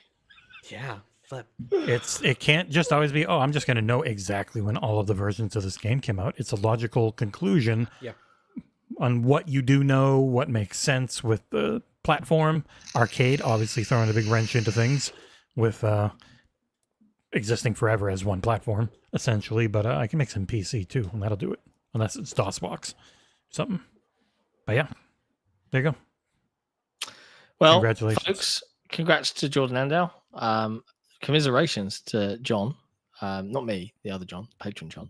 But it's now that time of the show where we switch over to our community questions, which all come from our wonderful patrons. And that is indeed one of the perks of being a Patreon member. You get to ask community questions every week on the Patreon forums. And yes, Cheeseworks, I have yours that you didn't get a chance to submit before the thread was closed. So we'll get around to it. Starting off this week, we have Jesse Brother. Happy 218 blokes. Aarsal, I so wanted Edmonton to pull off the greatest comeback in NHL history, but like every other Canadian team for the last 20 whatever years, the Stanley Cup eludes them. Jess, you were right about Furiosa. It was an amazing prequel. John, I apologize for having fun with the chat this week about Aarsal replacing you on the podcast. I love the guy, but I also love you, and I wanted to replace the new part-timer, some guy I won't name, but it rhymes with prick maker.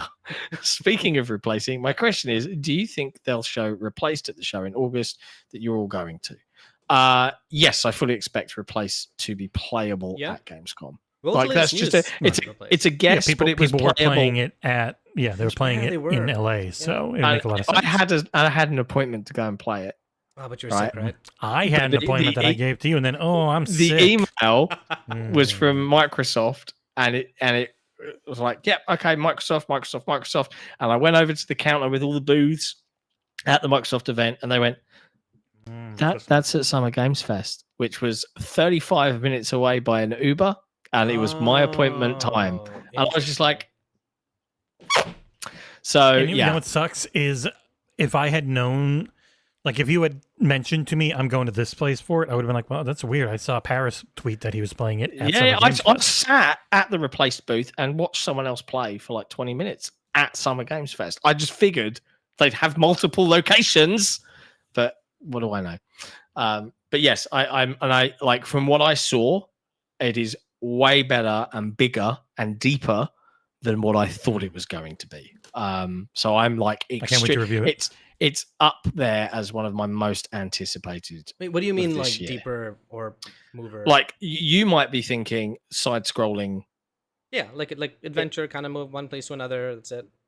More. I don't want to spoil it, but there was more story depth that I wasn't expecting, and the world and the visuals was just it looks banging. Really good lighting in a scenario you're not used to. It is incredible looking. Yeah. It is. Agreed. It is really, really nice. Is this one coming to Game Pass or not? I kind of remember. Yeah, it's coming to Game Pass. Yes. Okay. Second half of 2024 is when it is due to be published. We'll see if it sticks to that. Absolutely. Next up, Mr. Egg says, "Greetings, John, Nick, Jesse, and Aarsal." Nick, my question is for any of you fine gentlemen. Do you believe Resident Evil 5 and 6 will receive the same remake treatment that 2, 3, and 4 have? I ask this as I've never gotten into the series, and I think it would persuade me to check it out if I had the confidence that the whole series was going to get remakes made. Thanks, lads. Enjoy the rest of the show. Maybe eventually, not soon.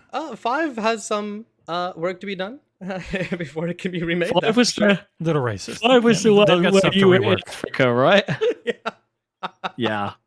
Probably needs a little tweaking. Like some pretty questionable stuff in that one. I weirdly had even though I don't really care for Resident Evil, that was the first one I was like, it's more like an action game now, and it was. And I played it co-op, and I had the limited edition red Xbox 360 for that. Picked up the whole year console. did 5 come out? I feel like that came around the same time every game was pushing co-op, right? 2009? 10 maybe? Yeah, so 2009? Something like that. When did Dead Space 3 come out? Wait, it was still an old gen shaped Xbox 360. So before they updated the look from the classic shape. Did RE6 have co-op at all or no? Can't remember. Never played it. All I remember from Resident Evil 6 is Conan's video on it, which is hilarious. If you haven't seen it, give it a shot. The Clueless Gamer series. Also, I just realized I didn't comment on it before when Travis talked about it. Yeah, man, they friggin' lost. Ugh. They took it to a Game 7 after being down 3-0. The only time that's happened before is in 1942 or something, where the friggin' Leafs were up 3-0 and lost to the Wings. God damn. Bummer, bro. Sports, hey? And you have Jesse sitting there, friggin' Boston winning everything. Screw Boston. Zang. Oh dear. Thanks, Mr. Egg. Next up, we've got Hi Thumji. Brace yourselves, folks, because this is a very long-running sentence, and I'm going to read it as written. Okay. So, question, do you know which studio is on the chopping block of being shut down since MS is planning to do layoffs and such with games that need to be delivered or not delivered? What would be the worst situation if studios like id Software, Mechanic Games, Ninja Theory, Double Fine, and whatever studios I can list, so on and so forth, are being shut down? But your gents take? None of them are being shut down. None of those studios. None of them are on the chopping block, I should say. Yeah. Could something happen? Who knows? Maybe, but it was a very specific situation for why those other 4 studios were closed. I wouldn't think that any of the ones named would be in trouble. Yeah. Like MS planning to do layoffs. They've done their layoffs. Yeah, that's part of the people. Yeah, and it was part of the people that they were set to. Like when they say in January they're going to fire these people, it takes a very long time. Yeah. It's not right away. Yeah. Yeah. And it's their end of their fiscal year tomorrow. So I don't know whether we'll get any new news as July starts ramping up, but I'm not expecting any layoffs at any additional Xbox studios. The 2 studios that were closed weren't Xbox Game Studios, they were Bethesda, right? Yeah. The studios Microsoft has picked up, they're not that heavy, they're not that fat. They're pretty lean, or not lean. Lean's not the right word. They're relatively small, right? Or they're working on big games for them. Like Playground's probably one of the bigger ones, and that's obviously one of the most successful studios. Period. I don't see the need to shut studios down. If I think of if one is gonna happen, it'd probably be through Activision, their latest acquisition. You know, but even then, they technically kind of did with Toys for Bob, but they didn't get shut down. They got like half laid off, then spun off to their own thing. Yeah, it's not a knife that's waiting to drop, guys. We're okay. Yeah. I'm trying to find super chat. I saw the super chat. I was just trying to find Jesus conversation for the next question from Hugh, but we'll read the super chat first. Jordan Andau, £50 super chat. Jesus Christ. Insane, man. I'm a Patreon member, but my question is here. With the Konami producer saying he would like to work with Kojima again, what do we think the chances are that Kojima eventually works on another Metal Gear or maybe even restarts development on Silent Hills? It's an interesting one. I saw this and like, oh, you know, Konami going, oh yeah, we'd love to work with Kojima again. Like, there's nothing technically stopping them from, you know, like how Kojima's partnered with Microsoft for OD and partnered with other studios like for Death Stranding with Sony. There's nothing stopping him from partnering with Konami and working on his baby. There's nothing stopping that. It's whether Konami are willing to fund it and have that business conversation, and whether Kojima wants to do it. Because I don't think we've heard from Kojima on this. He hasn't responded. He might be like, fuck those guys. That might be his general response. Like, we don't know. From what I've heard, Kojima didn't want to be known as like the Metal Gear Solid guy, which I think he's successfully kind of shed with Death Stranding, with their other weird games coming out, you know? He's not a Norman Reedus guy. But it's weird. I feel like people, the laymen, the consumers like us, we kind of hear Konami and we think, oh, it's all a bunch of evil executives, blah, blah, blah, blah. They screwed Kojima over, blah, blah, blah. You look into this interview, who this person was that talked about it. It was someone that's worked with Kojima in a ton of games for decades, you know? It's not like a faceless entity. So, yeah, who knows? I could see them coming back, especially if MGS Triangle does well, you know? Yeah, fair. Thank you for that, Jordan. But yeah, you don't have to do it in crazy super chat style. You can just write it. You already are a patron. It's okay. Like I really shut worry. Up, John. Okay, I know. I just no, shut up. Okay, I'm shut up, idiot. Hugh, Pew, Bunny McGrew, Cuthbert, Dibble, Grub. That's a British thing. Fucking hell. Oi, fellas. The last TV show you watched is now being merged with the last game you played. What is it, and what type of game would it be? That's a fun question. I can't really answer it because it might give away what I've been pick playing. The last game you played that isn't the one that you played. Okay, well, I'm just going to say, because the last TV show I watched is The Bear. I've put a link in the private chat on StreamYard. Someone actually tweeted this out today saying the bear video game looks pretty good. And I don't know if anyone's seen this, but if we can put it on the stream, could you post it on a not private chat? In the private chat. Private chat in StreamYard. Give me a sec. Once a cat move. Okay. But it looks bizarre, and I'm like, I weirdly want to play this. Like, what is this? Who made this and why? And it's got like Kami's blood pressure. It's got his heart rate like 62 beats per minute, and it's like, when's he gonna lose it? What's this? John, what if I told you I like but do not love the bear? I like it. It's pretty good. Not my favorite. I'm fine with that. It's okay. We're all different horses for different courses. I can see the tears coming down already. Oh my god! Because I feel like I'm being a little generous by saying the word "like." It's fine. I haven't bothered with season 3. I'm not interested. What the hell is this? What? This is a picture of a full heart. Why isn't it like a? It's so bizarre. But there you go. That's what I'd like to play. What about you guys? Mine literally was the Acolyte and Chia. Okay. So I guess you give Chia some lightsabers and have probably the best villain in Star Wars history in just one like goddamn really, it, huh? fucking. I need to. I haven't watched Acolyte at episode all. 1, okay. Episode 2, all right. Episode 3, bad. Episode 4, good. Episode 5. Oh, really, huh? I need to watch this. What you thought the show was, it is not. It has completely changed, and it had probably the best combat ever, the most brutal combat ever in Star Wars, like neck snap combat, like crazy for Star Wars kung fu combat with lightsabers. I gotta give that a shot. You gotta get through episode 3, which is pure cringe. I'm pretty sure I know some of what episode 3 is. Twitter went way too off on it, even though I try to avoid that side of Twitter and YouTube. But personally, obviously, Elden Ring was a game I was playing like just before the podcast. In terms of TV shows, so the one I initially remembered was Shorzy. Have you guys seen Shorzy at all? Yeah, but it's what the last. I know. TV show I did. watched. I thought that was the last one I watched, but then it turns out I watched a different one. Have you guys seen Shorzy? Have you guys seen Letterkenny? What the heck? These weird Canadian TV shows. It is a Canadian TV show. I have heard of them, and I have seen clips. I have never watched them. It's just a comedy. Shorzy is about like senior hockey, blah, blah, blah. But no, the show I actually watched recently is Psych. I'm currently on a rewatch. Have you guys seen Psych? Oh my god. I've never watched the whole thing because I didn't like it. What? But I've seen it. Maybe Canada gets different. No, it's not a Canadian show at all. It's American. It takes place in flipping. No, Psych was not for me.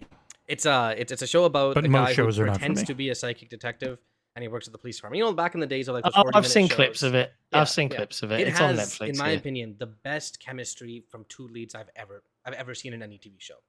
Then I haven't seen X-Files, but either way, it's fantastic show, super funny. Them and Elden Ring would be, I guess every NPC in Elden Ring has a miserable ending, so I'm not sure how that'd go for them. If it gel. Yeah, for those in chat and in Canada, or maybe just not US, I don't know. Psych just got added to Netflix like a week ago. It's in Netflix over here as well. So, dude, skip the first 2 episodes. There are like 2 characters. Would two you characters describe in it? Elden Ring that have okay endings. Okay, all right. You've met one of them in the DLC so far. Yes. Yeah. Would you describe Psych as like I would describe Suits? Remember Suits? Oh no. So Suits is super serious, right? Yeah, no, but like Suits is just like absolute garbage television full of incredibly looking people that you can just put on and they're just all there hanging folders out and you kind of just ignore it. It's just noise. Is it like that? No. Psych is genuinely good television. Like it's funny. Yeah, and also I just saw that too. Holy crap, Jordan. I gotta cut that too. Fucking hell. Shut up, John. I'm not that impressed, Jordan. I think more. I don't care if you can eat for the next month. I'll be the yin to John's yang. Oh god, I feel bad. I don't feel deserving. I'm gonna DM him some more game codes. That'll make up for it. I'll make it a good one. Okay, that makes me feel better. I mean, I try to make them all good. There are so many that I have that I've never heard of that I have to then like look up. Gives me a headache. Right. Okay. Well, I feel like we've answered that question. Thanks, Hugh. Yeah. 100%. The Didact is a new Patreon member, first time posting on the forums, so he has become legend instantly. Hi, gents. First timer here. So beforehand, you can just call me Didact going forward. The rest of the name is just a Brazilian meme. So regarding the recent Capcom collection, other games missing Xbox, many suggested that Microsoft should step in and help with porting costs and maybe even a Game Pass deal. How feasible is it for Microsoft to do this for everything that misses the platform? Focusing more on growing the console base would solve the issue in a better way, in my opinion. Just look at what happened with Square after all the Game Pass deals they left when they didn't get the same deals again. Thank you for all your hard work. Have a nice show, everyone. I think you're absolutely right. Microsoft shouldn't do a thing, right? Yeah. Because the minute you like developers are like, oh, we just won't, we won't come to their platform until they pay us. Well, what do you think the rest of the development world's going to do? Oh, just hold back our games.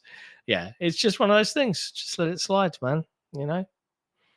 Yeah, they could have conversations. They could say, hey, we can assist. Hey, we can help. Hey, what about making the existing version backwards compatible? Maybe we can do something there. But if Capcom don't want to work with that, then that is what it is. And they have a pretty decent relationship with Capcom already, right? So it's not like it's like they need to build. We've got exclusive Capcom brand new IP coming to Game Pass this year.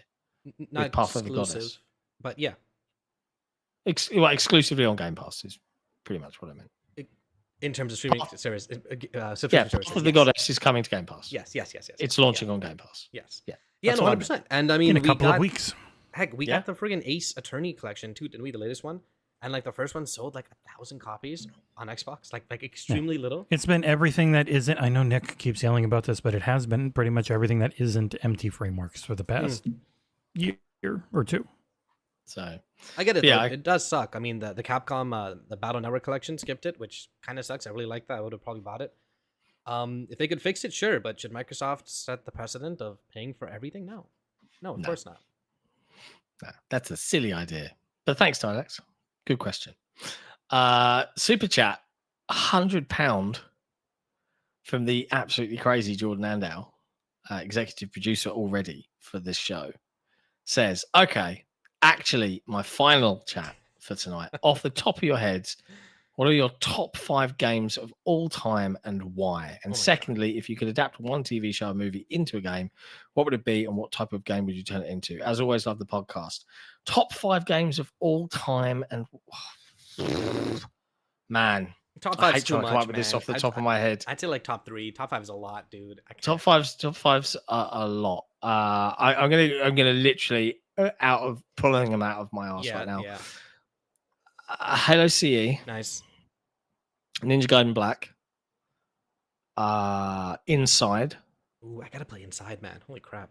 What? I know. It's on my list, right? I finished BioShock this year. I'll play Inside too. Don't worry. What Remains of Edith Finch? Yes, that's great. Okay.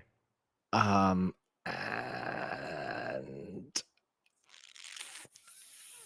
I'm gonna go with Return to Castle Wolfenstein from the original Xbox. Oh damn. Okay. All right. The way I look at these questions, though, it's never old stuff.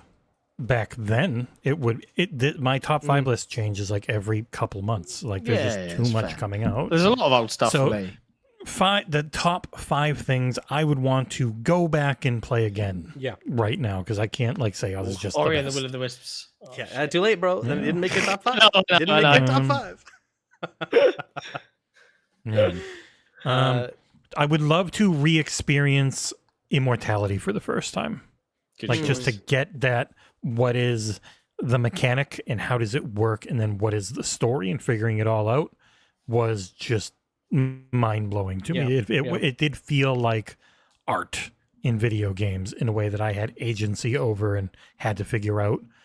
But yeah, like I just would always end up going back to what are my favorite things that I've just put the most into, like Diablo 3 Reaper of Souls. I played for 3,000 or 4,000 hours. It was the only thing I would play for years. Same with like Rocket League, but that was just because I didn't have any money to buy anything new. Man. Yeah, I mean, there's Balatro. There's a ton of games. Oh, Balatro's good. Ooh, Balatro's good. It's a very difficult question. It is. It would have to be top 5 by year and even by genre at some point for me. It's like from when people ask, "What's the rank the Halo games by what, bro? By friggin' campaigns, by multiplayer, by sandbox, by level design." Like recent stuff, Elden Ring probably at the top for everything recent. Alan Wake 2 was incredible, but man, I don't know. RE4, you know what? Elden Ring, Dead Space remake. Yes, yeah. Alan Wake 2, Halo Infinite, Balatro. Just for recent stuff. Yeah, okay. I'll go with those 5. That's fair. Okay. Top of the list for me is Dark Souls 3. Just friggin' love that game. Ori 2, which is on my list, John. It was not on yours, man. I'm just saying. It does. It's not an official list. Next one up is a Zelda game, either Ocarina of Time or Link to the Past. Let's say Link to the Past. Next one up is probably a JRPG. I'm just going with Legend of Dragoon because I do replay it every few years. It came out in the 90s or early 2000s. Either way, fantastic game. And last one to round out the top 5, and this one is recent, might be Hellblade 2. That game kind of struck a chord with me in a way no other game ever has, and I don't think will. So, yeah. Good choices. Yeah. And what about the second Yeah, part? like Cheeseworks points out Starfield. Starfield would probably be well above Alan Wake. Now it's so hard to think of. Yeah, you've got to go. I would have to go through and look at everything Oblivion. That's come out. Like the top 5 of all time is something you spend months working on as an article type of thing if you actually care. Yeah. Or you have to delineate it and do it by genre or year or But hey, publisher he did ask even. Like it's super hard. So I feel like we were pretty genuine with our answers. Is what it is. I would have probably put Oblivion in there though if I remember. Yeah, Nick's not here, so none of them are bad. Like Mario Odyssey and Rocket League and over everything. Mario Galaxy forever. would probably have been in there too. Damn it. It's a genuinely good game. Yeah, man. John, He put second Mario part of the question. tricky one Sunshine to in there because answer. he's a freak. I love it. Actually, wait, John. I already know the answer. Your answer for the second part of this question, man. You already said it in this podcast. Well, if I could adapt one TV show or movie into a game, what would it be? With the bear. Yeah, it's already done. Nah, me and cooking games. Nah. I would adapt. That is. There's so much to think about. Do you know what? Okay. Damn it. He's done this on damn it. purpose because he wants to elongate the show. He's done it Such again, a- John. I don't know if you notice. This is a I'm new trying one. not to notice. Yeah, it's a new one at 100 pounds. Into a game, and what kind of game would it be? Fuck, I don't know. I don't know. I don't know. Don't move the chat. I'm trying to get that. I'm not even scrolling down yet. I'm still looking at this one. I'm just gonna send more codes over to him. How to Sing to Open Your Heart remastered. What are these games? I don't know. Someone else go because I need to give this some thought. For a second. I'm gonna cheat and add in books to the list, and I'm gonna say I would friggin' love a game on the Stormlight Archive. It's in fact honestly anything Sanderson high fantasy. He sets things up essentially as video games with the magic systems already in place. Like an MMO where you pick what kind of my god, how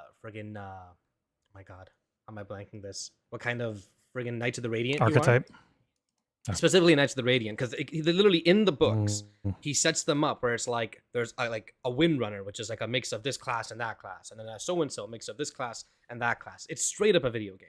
It would be so cool. It costs way too much and it would never actually happen, but that'd be my pick. My brain has kind of kicked in. The Abyss is one of my favorite movies. Interesting. All right, so It'd have to be like a Telltale style game. No. So you play. Like it wouldn't be a straight up conversion. It would be set on the rig, and you're like an oil worker, and you're fighting off against crazy Marines that are gone nuts, and you know it's like an action adventure thing, and you'll go out in the ocean, and you'll of course, nice and linear, lovely. I want a full-on Blade Runner into 2049. Good choice. That's my Good dream. Like just choice. a big ass trilogy of games. They're doing a TV Cyberpunk show that style? sounds awesome. Like no Blade Runner style for fuck's sake. Oh, you mean like the original Blade Runner game, that super old like I love that. No, game. like an actual do what they did with Mass Effect, but Blade Runner. Like make it this big ass. But like third how's the person gameplay? Like action is it a shooter? Is it RPG. an RPG? Like what is it? Yeah, you Like got a a big Mass ass Effect gun that style can action. shoot enormous holes into people. That's yeah, fair. Yeah. Okay. There's this little tiny pistol that shoots like a freaking tank. Yeah, big spot guns. Another Got a super flying chat car. from Jordan Ander, £100. Mental. Not that much. I've seen I more. am the Xbox era Bill Gates. I told you, and you don't believe me, so I had to prove it. Let's make this longest episode ever. I bet Nick wishes he was here now. Another question. Who is the next major Hollywood actor to cross over and act in a game? I'm now finished. Al Pacino. In a game. Kojima's going to scan Al Pacino and then have him do some weird stuff with babies and bring him across the country and throwing him off cliffs or something. With Death Stranding 6. What's major Hollywood actor? Ryan Gosling. Yeah, okay. I could. I mean, if they do another The Fall Guy, the video game. they do another Deadpool game. God, that movie's Ryan good. Gosling. Oh, Yeah, Ryan Gosling, not Ryan Reynolds. interesting. Yeah, I can see it. I feel like if they make another Deadpool game, it'd be Ryan Reynolds doing the voice, so that's probably like a safe bet. You know? Yeah, that's pretty safe. Yeah, that's pretty safe. But yeah, what about you, Jesse? Any... I said Al Pacino. Oh, Al Pacino. Al Sorry, yeah, Pacino. you did. You did. Man probably doesn't have long. Sorry. That's why Kojima's going to scan him, and then that'll be it. It'll be around forever. All right. Thank you, Jordan. Next up, 99 Rook. Shut up, John. God damn it. I'm a little impressed. I'm getting close to impressed. I'm almost there. We'll see.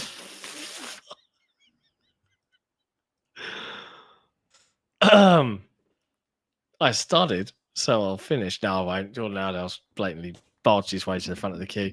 Super chat from Jordan Andell, another £100. I lied. More questions. When does the next gen Xbox launch? How much is it? And which studios will have games ready for launch date? Now I am genuinely done. Hopefully I've set a record. Yeah, I think he has. But I'm not sure. From a super chat point of view, Yeah. yes. When is the next gen Xbox launch? 2026. The handheld will be ARM, but the regular console will not be because it doesn't need to be. Yeah. I agree. I don't think there's any disagreement. And I think it will be more expensive. It'll be at least probably, if your handheld's 5, conservatively 5, maybe 6. Base console probably around that, if not more. Yeah. The under the TV box. And I look forward to it. All of the industry going, $5.99, and then just being like, I'm fine with it. This is what I want. I mean, based on inflation, compared to when the $5.99 was way too much, it's actually not crazy. Also, these cats are being annoying. Yeah, mine like almost killed my keyboard. I was gonna say, I feel like you just look at the way the Series consoles have sold, right? The Series X specifically, it sold a good amount in the beginning. There's a core audience that's willing to spend more for the box, you know? And people are gonna be like, oh, just get a PC. Well, first off, building a PC is gonna cost you $1,500. All right, just blanket cost. It will. For the equivalent in terms of output, yes.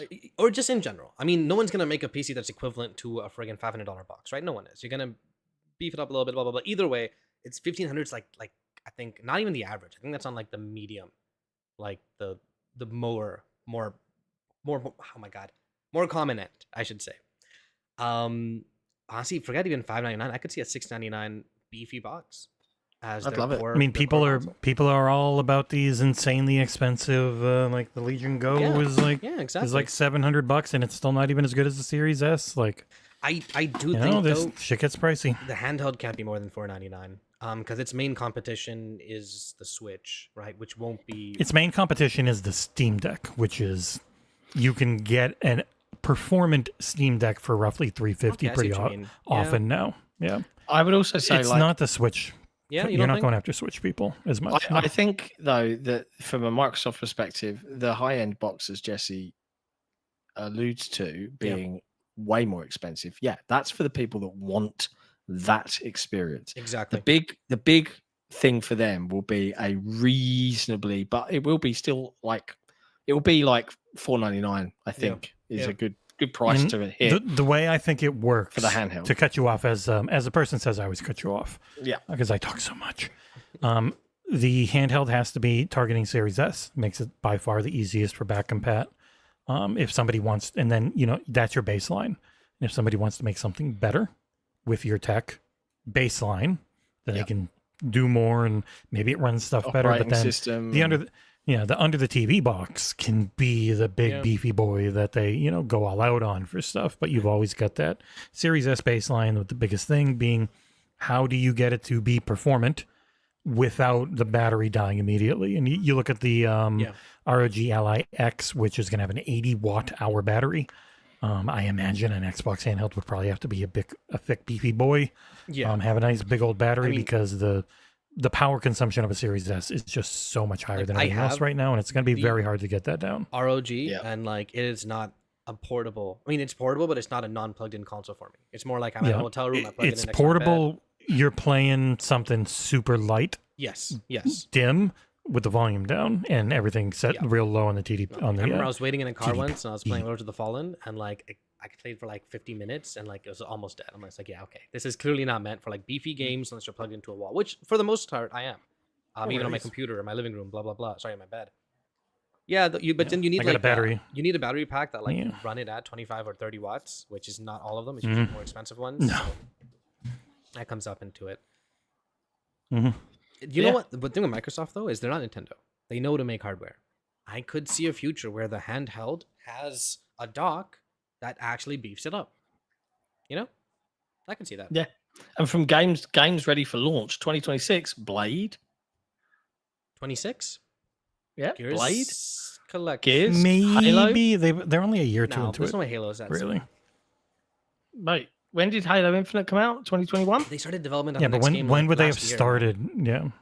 Yeah. There's no way they're They far lost into like a Halo their thing. entire campaign team like less than 2 years ago. Like I'm not expecting if it comes 26, I'd be super happy, but I'm not expecting a new Halo until 27. They've got so much coming, they don't have to rush anything. Exactly. And I mean, I feel like hopefully so they've much. learned their lesson of a Halo game cannot release without a pipeline ready to go, multiplayer wise. Like you already got Perfect Dark, you've already got Gears, you've already got say Clockwork Revolution. Like if you got that much stuff already for 2026, you don't have to force more if it's not going to be ready. Yeah. The beauty You of have to be this on top of it first-party more to make sure it's going well. I think that is one difference they need to do. Yeah. Or they need to be on the ball, knowing what the status of stuff is more. Not enforcing wills or anything, just keeping things going, keeping the ball rolling, keeping things on track, which I think they've redone their organization to do that. Exactly. And they should absolutely at this point be at the point, or if they're not there, they should be there soon, of Nintendo, where it's these games are done. We're just kind of waiting for the right time to release them. Yeah. They don't need to be as extreme as Nintendo, as have like fucking Advanced Wars finished a year ago or more than that and still not release it. But they should be better than a game just come out. We're rushing to get it out. No, it should be like, this has been done for a couple months. We can release it whenever we want to release it. Which will actually tie into a question later in the thing. Yeah, well. Actually, the next question. There is another super chat. We'll dive into it.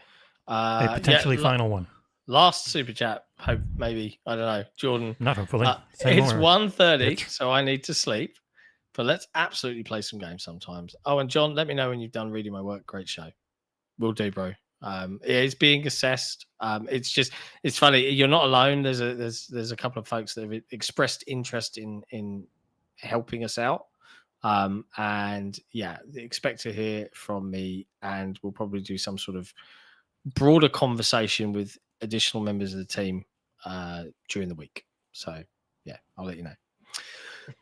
Excuse me. All right. Thank you, Jordan. Next up, 99 Rukin. Hello, everyone. Simple, short question. When do you think Microsoft will announce the Activision Game Pass drop? Why wait so long? Gamescom. Hopefully. So this, I feel like this, I refuse to guess anymore. this comes into play, I think, with what I was saying of like you can sit on games, right? Something like a big Game Pass drop from ABK is like really good news. It's really goodwill. You don't kind of have to do it right away. You don't need to do it all at once. You can spread this thing out. You can do it when you think you need to release it. So soon this year, I guess, maybe. Well, do they even? Because I'd wait for a really, really dry spell and I've got nothing. Right? Like January.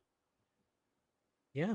Yeah. I'd do the developer direct and then Seriously, be like, boom. go back and look at most months and say, has it been dry? You'll be surprised. No, exactly. Really haven't had any bad months. Exactly. Yeah. Like there's because that's the other thing they've got to contend with, right? Is whatever month they drop it, if they've got partners that are also there to release, those partner games are overshadowed immediately by an absolutely metric fuck ton of pretty good games from across the gens just being all available. The question is, do they do it all at once? Exactly. Do they do a COD drop? Even a full COD drop, is that strategically the smart move to do? Put 20 COD games on Game Pass in one day?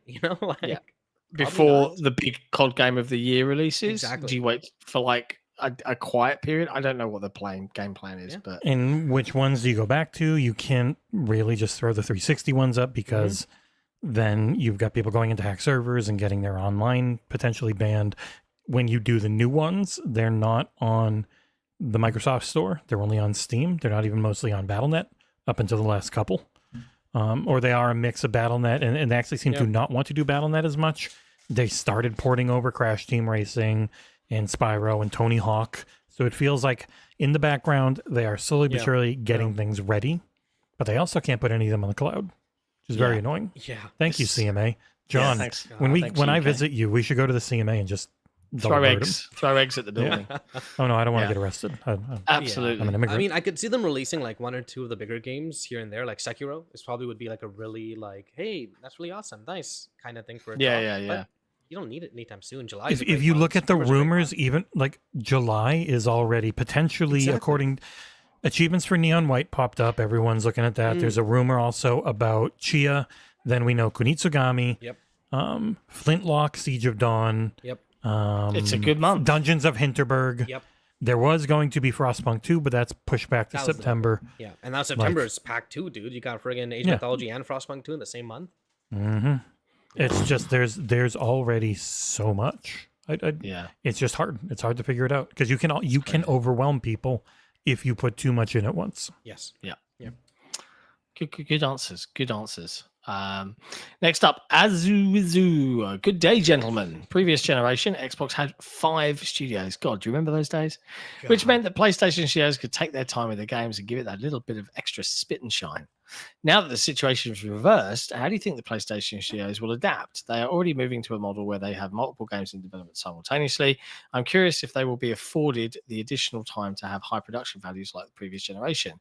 P.S. Games on Fire Stick means more users. More users means greater incentive for third party to make games for Xbox because cloud streaming uses Xbox. Why are people upset?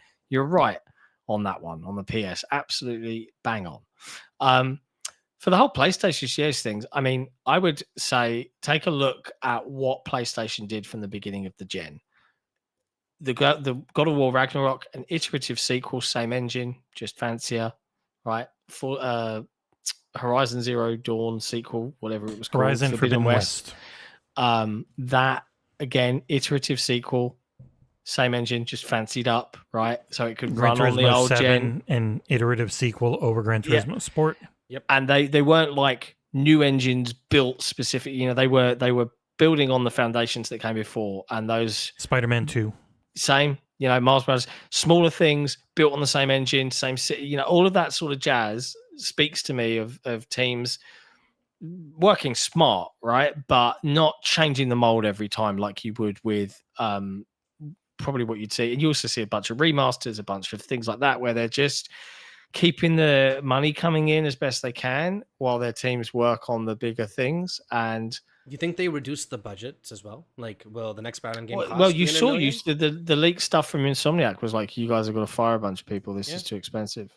You guys have got to cut this game into 2 different things and split them across so that we can make more. You know, like the whole industry is feeling this. And I think when and if Microsoft can sort out how they manage the studios across all of their organizations and they get their cadence sorted, it's going to be very difficult from a pure size perspective for just in terms of games released for them to match that output. Well, I won't use the word compete because PlayStation's brand alone and their evangelical their actual user base will compete. The things that make them money Yeah, the things that make the money are all the biggest games. Like they'll make more off of Grand Theft Auto because they're the de facto place people will think of. They make more off of Grand Theft Auto now. They make more off of Fortnite and other stuff now. Like that is what carries them all the time, is being seen as the default console for 30 years now. So why for spend third-party stuff? hundreds of millions on games that many people might not play? You know what I mean? Like from their perspective. They have shifted from console sales as their main growth metric to user spending, essentially. Yeah. So it's like they've got a ton of users. How can we get more out of them? Instead of how do we get more of them? Because they're not getting more. They're struggling and spending a ton of money to keep what they have. And so they want to keep making the money they are because they make a ridiculous amount. They just spend a ton to keep doing that. So their focus now is less pull in a bunch of people with those banger exclusives and more get people to just spend a lot of money on our store. There is speaking of PlayStation and their plans, on our Discord over in the JRPG channel, which is like this, it's like a whole friggin' other Discord, man. It's like extremely active and it's like hundreds of messages constantly. There was a member of our Discord who was playing was doing the insider game a little bit. They were saying they're in active group chats with some various Chinese developer groups, blah, blah, blah. And they're saying Sony is pushing hard in both China and Korea to get more and more of those upcoming games as essentially money hats, just not releasing on Xbox, right? Or partnering up with them. I could see that as another pivot strategy of theirs, especially because it'd probably be cheaper. Black Myth Wukong. Essentially, Yeah. right? When you're not paying employee salaries the entire time, it's a lot cheaper. Yeah. That is a Sony tactic for sure. And kind of sucks because Where Winds Meet was his He great lied. game. He's a filthy liar. God, he 100% lied. I'm getting close to impressive. I'm not there yet, but super chat from Jordan Andal, 50 quid. You thought I was done, didn't you? Think again. Bill Gates, I tell you, at some point I'll need an emote. How many first-party games do we think Xbox will actually release next year? Now I am done for real. I hit the YouTube daily spend cap. not impressed. See, if he was actually committed, he would make another YouTube account and then just send more money. That's funny. Come on. But how many? They're how like many? going to be like what, 11 or 12 things published this year. So probably similar next year, like between expansion, because it will count everything. They count everything, so it's not just brand new games. It's just brand new games, full releases. I don't know, like 6, 7. But if it's expansions and other stuff, I don't know, maybe 10, 11, 12. You never know. I think 12 is a good number. 12 a year is a really solid. I mean, that's a thing to do. huge number. They That's got to get one a better month. at releasing them. They're earlier in the over year, 10 this year. But Like they're already over 10. So what year was it? The where thing they had a that- game every single month. Do you guys remember that? Was that 2020, 2019? It was one of those years. they don't have any games. What are you talking about? Yeah, Yeah, don't make up 100%. lies. I think this is the thing. Their plan was never to release a big game every month. It was a big game every quarter. Yeah. But there's nothing wrong with releasing smaller things between. You know, I think that's a perfectly good way to go. I But, did yeah. think they ended up being a little too second half heavy this year, 24. I wonder if they're going to try and prevent that, or at least try not to do that as much. You know what I mean? All the big games are releasing at the end of the year this year. I want to see more stuff releasing sort of Jan, Feb, Exactly. March. Exactly. Like last And- year, I and get it. July. Redfall didn't hit, but they did hit that big quarterly target. They did. Yeah. Right. Absolutely. They more than hit it because they had Hi-Fi, Legends, Yes. Redfall, Yes. Yeah. then Starfield and Forza and stuff. Yeah. By the way, Forza got a new update. They've recolor graded it essentially. And changed the skyboxes. If you wanted that more vibrant color and less hazy realism, it pops on an OLED now, and the skyboxes look incredible. So that game went from being gorgeous to now being the mostest, gorgeousest ever, depending on your tastes. Nick was happy. Yeah, I think it looks nice. I think it looks really nice. It really pops on my OLED now. It's less, it's very like saturated and it's very colorful, but some, people tend to like that. When I put it in cinematographer mode on my OLED, and I'm like, yeah, it looks like real life. Yeah. Yeah. Real life is Okay. not that vibrant, guys. Not in No, most places. Kind of how it works. No. I like vibrancy. Next up, Good old Collingwood. Happy new financial year's Eve, Aarsal, John, Jesse. Oh, yeah. I got this question from Spawn Waves, Direct Xbox podcast. Nintendo's next gaming machine is due to be released nenext year. How much should Microsoft support it at launch? During lunch? I don't know. At launch, yeah. But At lunch, yeah. A cup of coffee, maybe. 1 or 2 Sea games. Thieves. Call of Duty. Several titles to test the waters. Call of Duty Mobile and Go Sea the whole Thieves. hog and put Halo, Gears, and Forza on it. I think COD and Sea of Thieves as well. You don't whole hog because who's going to do all the work? Yeah. You got a couple of things ready to go, especially your live servicey focused stuff. Yeah, for sure. Sea of Thieves would go great on Switch. Yeah. Yeah. Update grounded so it doesn't look like absolute dog shit anymore on there. I wonder if hi-fi releases. I know it sounds weird, but I mean they had the stuff ready, right? In terms of like the artwork. I'm curious how much the development was done. Probably not enough. Get a new version of Minecraft. Yeah, they've said, didn't they? Wasn't there a quote from Matt Booty? Is that's it for Hi-Fi Rush? It's released on the platforms it's on, and that's it. Okay, it's not releasing on any others. So yeah, when there's no one left to work on any of it. Yeah, it's probably about it. Yeah, I mean, Redfall for kind now of threw me off a little because they were still working on the game even after they were given the notice. Yeah, and it was a lot more. Wasn't everyone? There was 96 fired out of the whole team, and then a lot of others. But even in that, some people seem to have been shifted to other parts of Bethesda and Microsoft. So, and Harvey's still there too.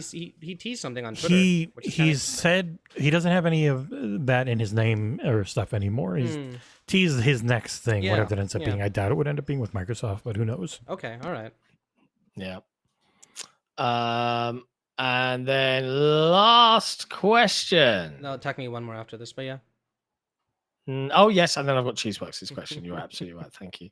Assassin Entertainment. Hello to John, Jesse, and Aarsal. Executive producer, by the way. Concerning today's topic, isn't it kind of odd that Capcom decided to announce a big game like Dead Rising Deluxe Remaster Remake on a random Wednesday?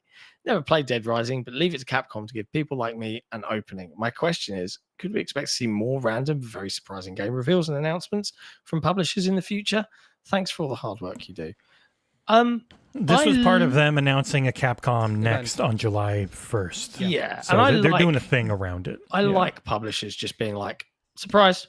I think it's cool. I think it's much nicer. Out of the blue, you know. And they're not spending money to be at an event. Yeah.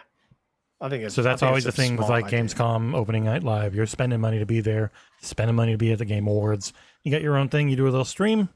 Save that bit of marketing on a game that might not be enormous. Like that is a big thing with their collections as well. They don't market them a bunch or do a ton of stuff because they are cheap emulated ports and they don't cost a lot of money. So you get to keep a heck of a lot more from what you sell. I think Capcom did it smart, which is, hey, here's a game no one saw coming. Now come watch our event. You know? I do like events. I like watching them. I like reacting to them. I like seeing other people react to them, blah, blah, blah. So, yeah, I mean, sure. And it's got to be said, they've got Monster Hunter Wilds next year, right? And it seems to be kind of soon because it was playable, right? And, no, it wasn't playable. It was they were playing it in front of people. Okay. Still closer than, It is insanely impressive how good I hope it's playable in August, man. I really hope it's playable in August. And I would say next year, Monster Hunter Wilds first half, and then Resident Evil 9. I mean, World came out in January, I'm pretty sure. So there is precedent, and it did really flip well.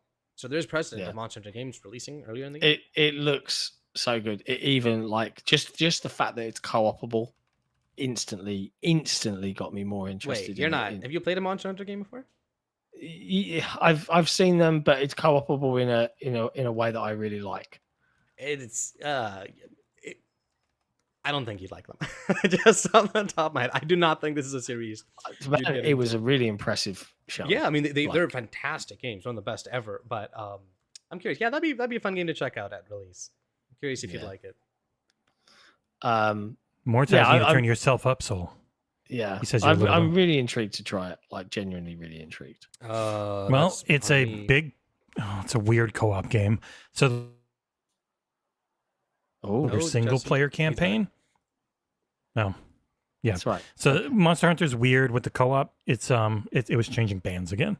You have your single player campaign, and then you have your multiplayer side that you get to do depending on how they do it. So we can definitely go through a lot in co-op during review period when I cover in the it. demo that I witnessed, they were able to shoot up a flare and call in either an AI group of people or AI group of people. all friends. Interesting. AI group of people or a group of friends that can just come in and they can just play together and hunt different things. It's always been a flare system. So if they let you do everything together, that would be great.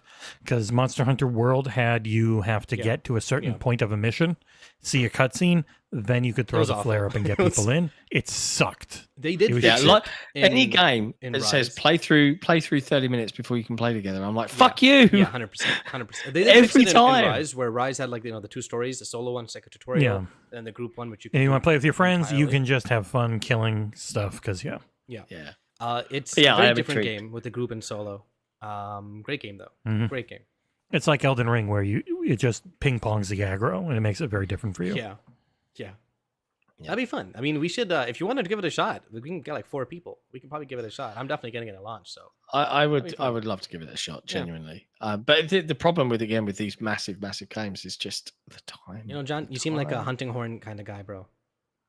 I don't know, man. I saw the is it the Super X blade? Something? The Charge Blade? Charge Blade, yeah.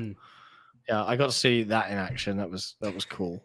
And mounting on the back. They've even got guns and stuff you can use now. Yeah, they got charge bows and stuff like that. It's so weapon dependent, where it's like every time you play, you get better and better because you learn your combos more, you learn the timings more. It's such a rewarding experience. It's man, I can't wait for a while. It's gonna be such a good game.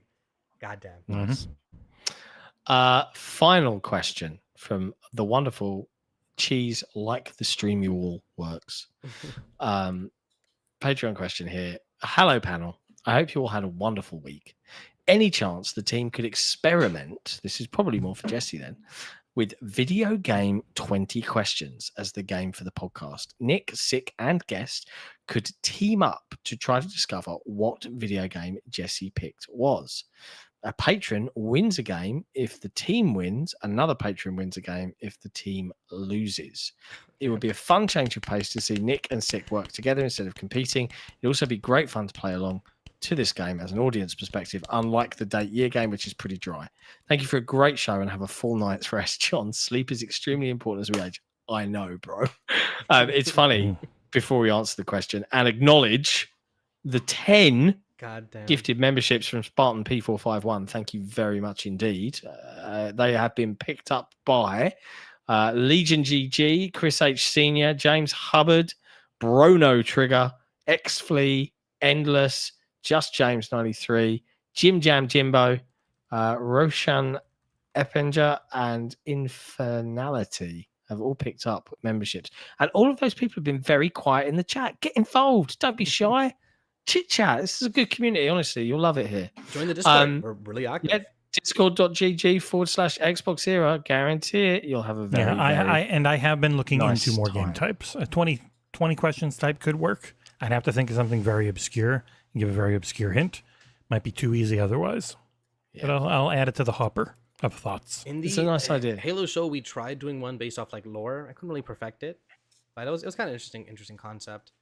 Yeah, there's a lot of cool stuff you can do. And I did put a picture. Name a game works great. I've done like what 50, 100 of them. Like it's really hard to think of new games. The year one is really fun and it's quick too. I like it. I had a thought. You could play an initial soundbite of a famous video game theme tune, and we have to guess the game. And you get more points if you guess it like within the first second. So you play like a second, and if that person guesses it, they get like 5 points. If you play 5 seconds and that person guesses it, they get 3 points. If you play like 10 you have to buy me a Go XLR so I can. Yeah, we have to really mess around with the sound stuff. So John, what you're talking about is something I've been like watching people do for like a decade on various YouTube channels, and it's always so much fun. That'd be The only problem is do you get dinged for using various theme tunes? If it's like a second or two, it shouldn't be a problem. And honestly, a lot of iconic video game music or sound effects. I know a lot of ones to stay away from. Like, do not use any Batman Arkham music; it'll ding you every time for any of those games. Yeah. And like you'll get it if it's iconic, like Pokemon Saga. You'll get it like instantly. These notes are. I don't know Pokemon music. Oh yeah, come on! you'd be surprised, bro. I never played it. What?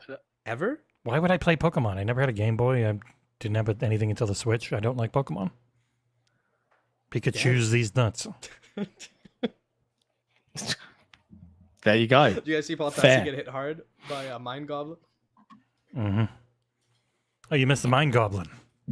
I missed another boss. Mind Goblin these nuts. About Elden Ring. I was waiting to see if John would repeat it, not gonna lie. But yeah. Honestly. No. My wife said, I'm not a Nintendo-year-old. Man, Pokemon games, the formula is just so much fun. It's simple, it's basic, but it is fun. I'm not into slavery. Fair enough. Well, hey, you played Power World. You ate them too. Yeah, I butchered the guys. I tried the pals. They were free to go on their own. They just didn't know it. I tried to make sure they knew, but I had to show it off and do an impressions piece. Oh man, I just saw that Paul Tassi tweet. Mm-hmm. Why? Which was funny. Remember Mind Goblin 2? Oh, what? Yeah, that's the latest one. Remember Hellblade 2? I forget that. Did you see the other person's tweet? I don't know the name, but it's just like, guys, why does this game live rent free in your head? Move on, please. Move on. Like, relax. So strange. Hellblade 2 saying loved by critics, and then somebody saying critics who liked it. Duh, bro. That's how it works.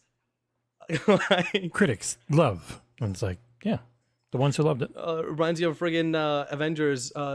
This thing will kill you only if I die. And the guy's like, yeah, that's how it works. John, no, I never see anything he tweets by choice for years now. So yeah, no, it's just people really need to move on. I'm kind of happy that I kind of separated my experience of Hellblade 2 and everyone else's. I understand it's a really personal game and a personal experience. If people didn't connect with it, if people didn't like it, if people hated it, like a certain someone, yeah, their loss. Yeah. Never mind. It is what it is. People want enormous marketing on everything and don't realize how expensive that is. You market the shit out of something about a month before it hits until maybe a few weeks after it hits. And unless it's some live service thing or it's selling gangbusters, you kind of tone it down then. I actually love Buco bucks. I love the quote that's being bandied around lately. A game for everyone is a game for no one. Oh yeah, yet we want to criticize games if they're not for me and then knock them for me not liking them, even though there's other people that do like them. Whereas if it was a game that everybody liked, you literally are saying that it would be for anybody. Like, what the fuck are you even talking about? Like look at Crusader Kings 3, Dr. Disrespect's favorite game. Marry a 10-year-old. Not for me, but there are people out there it's for. If you want to marry off, Yeah. I mean, friggin' no one, not a soul. In fact, I watched a lot of reactions. Not a single person reacted strongly to Age of Mythology. Yet the chat, without fail, every single time is like, holy crap, holy crap, holy. Especially the more casual I went in the watchers, every time the chat's like, Age of Mythology. You look at the views of the videos. Guess what? Age of Mythology surpassed, I think, Gears E-Day. Like, yeah. People are big fans out there. The thing for me with all of this Hellblade and arguing about things and scores and feels and stuff is like, it's just the way I looked at it, man. I looked at Hellblade 2 as a narrative adventure, right? So what was the game that came out that was recently also another narrative adventure and Still it Makes the did Deep? quite well? Yes, thank you. Yeah. So did quite well with different reviewers, right? Different genre. This is like horror, platforming. It's a horror platformer. But it's still, you don't do anything apart from run away and manipulate some objects and hide a bit, right? And yet... No puzzles, not one. Right? And yet, like, you can judge that game for what it is, same as Hellblade. Like, and if I compare the two, I would say they're both within the realms of a narrative adventure, right? The story is the focus and the gameplay is there to enhance it. And like from a pure graphical fidelity, audio, visual, and I really, really enjoyed the story. Hellblade 2 was a 10. That's just my opinion. Like, I can't think of another narrative game that did everything in those buckets better than Hellblade 2. I can't name one. Well, and the thing that killed me were the people that really liked Hellblade 1 and then just hated Hellblade 2. And I'm like, to that, it's a much better version of 1. I feel just like played them both. The story in Hellblade 2, the mental illness aspects of it, the Senua's character aspect of it, it's not as like in your face, I want to say, as Hellblade's 1 was. Hellblade 1 was extremely obvious. It's grief, psychosis, and dealing with that, right? Hellblade 2 had a lot of things going for it. In fact, I've talked to people who've come up with different experiences from it. There was a moment at the very, very, very end of the game, like literally like a minute or like a second before the credits rolled, where like I'm like, oh holy crap, like something clicked in Senua's character, in her entire journey, and why she was doing what she was doing, feeling the way she was feeling. And then the last scene happens, the last cutscene, the credits roll, and I was just stunned, man. I don't know if it's the correct interpretation. I don't know if other people had the same. I don't know if that's what they meant or not. But personally, I was stunned and just staring. And that emotional response I got, not a single other game. I think I know what you mean. And I don't want to spoil it for those that haven't got there. But yeah, I feel the same. And I also liked that Hellblade 2 dealt with different aspects of her personality beyond just the psychosis. Yes. Yeah. Beyond that. And also evolved her character in new ways that make me even more interested in, if they do a Hellblade 3, where it will go. Exactly. So like, I was talking with a friend who's like, I'm like 2-3 chapters in or whatever, acts in, and he's like, yeah, but I mean, like, what's even happening? Why is she even doing what she's doing? I laid out exactly why she's doing what she's doing. He was ahead of me. In terms of her mentality, in terms of her guilt and feeling responsible for the loss, blah, blah, blah. And he's like, oh yeah, okay, but they don't really tell you that. I'm like, bro, they clearly did, because I knew it. Like, I got all of this just by playing the game, man. It's a strange world we live in. You're right, but though. This is why reviews are stupid for the most part. You find, again, you guys all know this community knows this. You find the people that you align with in what they like, what you like, all of that jazz, and then you go and you listen to those specific opinions. There is no point finding someone hates narrative adventure games and going, I wonder what they thought. They probably didn't think much. And even if someone's not huge on a genre, if they are able to look at something for what it is instead of what they want, it can still be useful. Yep. And they can still let you know what the game is. Yeah. And often they're like, this isn't what I wanted. Also, people need to actually read reviews instead of just looking at scores, but I think that's a lost cause. So that's why scores exist. I wrote over 3,000 words about why I enjoyed Redfall, and then almost every comment just completely ignored it and and just looked at the score. It's like it's so easy to understand. Hey, Jesse likes co-op games he can play with his family or friends. Redfall's a co-op game. I also think Jesse's probably one of the only reviewers that absolutely played it all the way through several times with family and friends the whole way, which is obviously it's not the only way you can play, but I beat it solo, and interestingly, I actually enjoyed my solo playthrough more because I could soak in more of the atmospheric storytelling, which is still fantastic, by the way, in Redfall. Right? Yeah, I mean, it is what it is. God, it's frustrating, sometimes. Man. I only feel bad for this industry. That's it. I don't care about anyone else. It is an industry, thanks especially to Google, that is mostly powered by people desperately seeking out engagement. Yes. So like these discussions always end up coming back to, why do people look at it this way? Well, it's because all the people they read and listen to and all the podcasts that they watch and streamers and shit are all doing clickbait face or trying to come up with things that'll get both sides talking to them. Like it's just looking for engagement. I hate it. Anyways, I tell you what, I don't hate. Oh, why'd you go ruin it? Why you go ruin it? I line these things up. I want to execute on a phrase, and you just. I'm still waiting on that executive producer video I asked you about. Bring back that Sora account. They were right. Jesse just butts in, man. It's just. We love you guys. It's the end of the show. Thank you ever so much for hanging out, and we do apologize for the technical hiccups. But I'm glad it's all thanks to the power of StreamYard, all resolved more or less. Jesse's clearly going to be doing some things as he rebuilds everything. Well, it started working fine now, so I think they might be done with whatever they were working on. Well, I will be rebuilding my like I've got 2 rigs. I've got to rebuild one for a hard drive that's failed, and I'm going to wipe this one. Yeah, it's just the operating system drive on my other machine has died, and I'm going to reformat this and start it from scratch. So thankfully, I have everything on separate drives, so I don't really lose anything. Course, man. I can't believe people don't do that anymore. Can you believe that? That's crazy. I always do that. I know. Everyone, no one keeps everything on C. That's like psychotic behavior.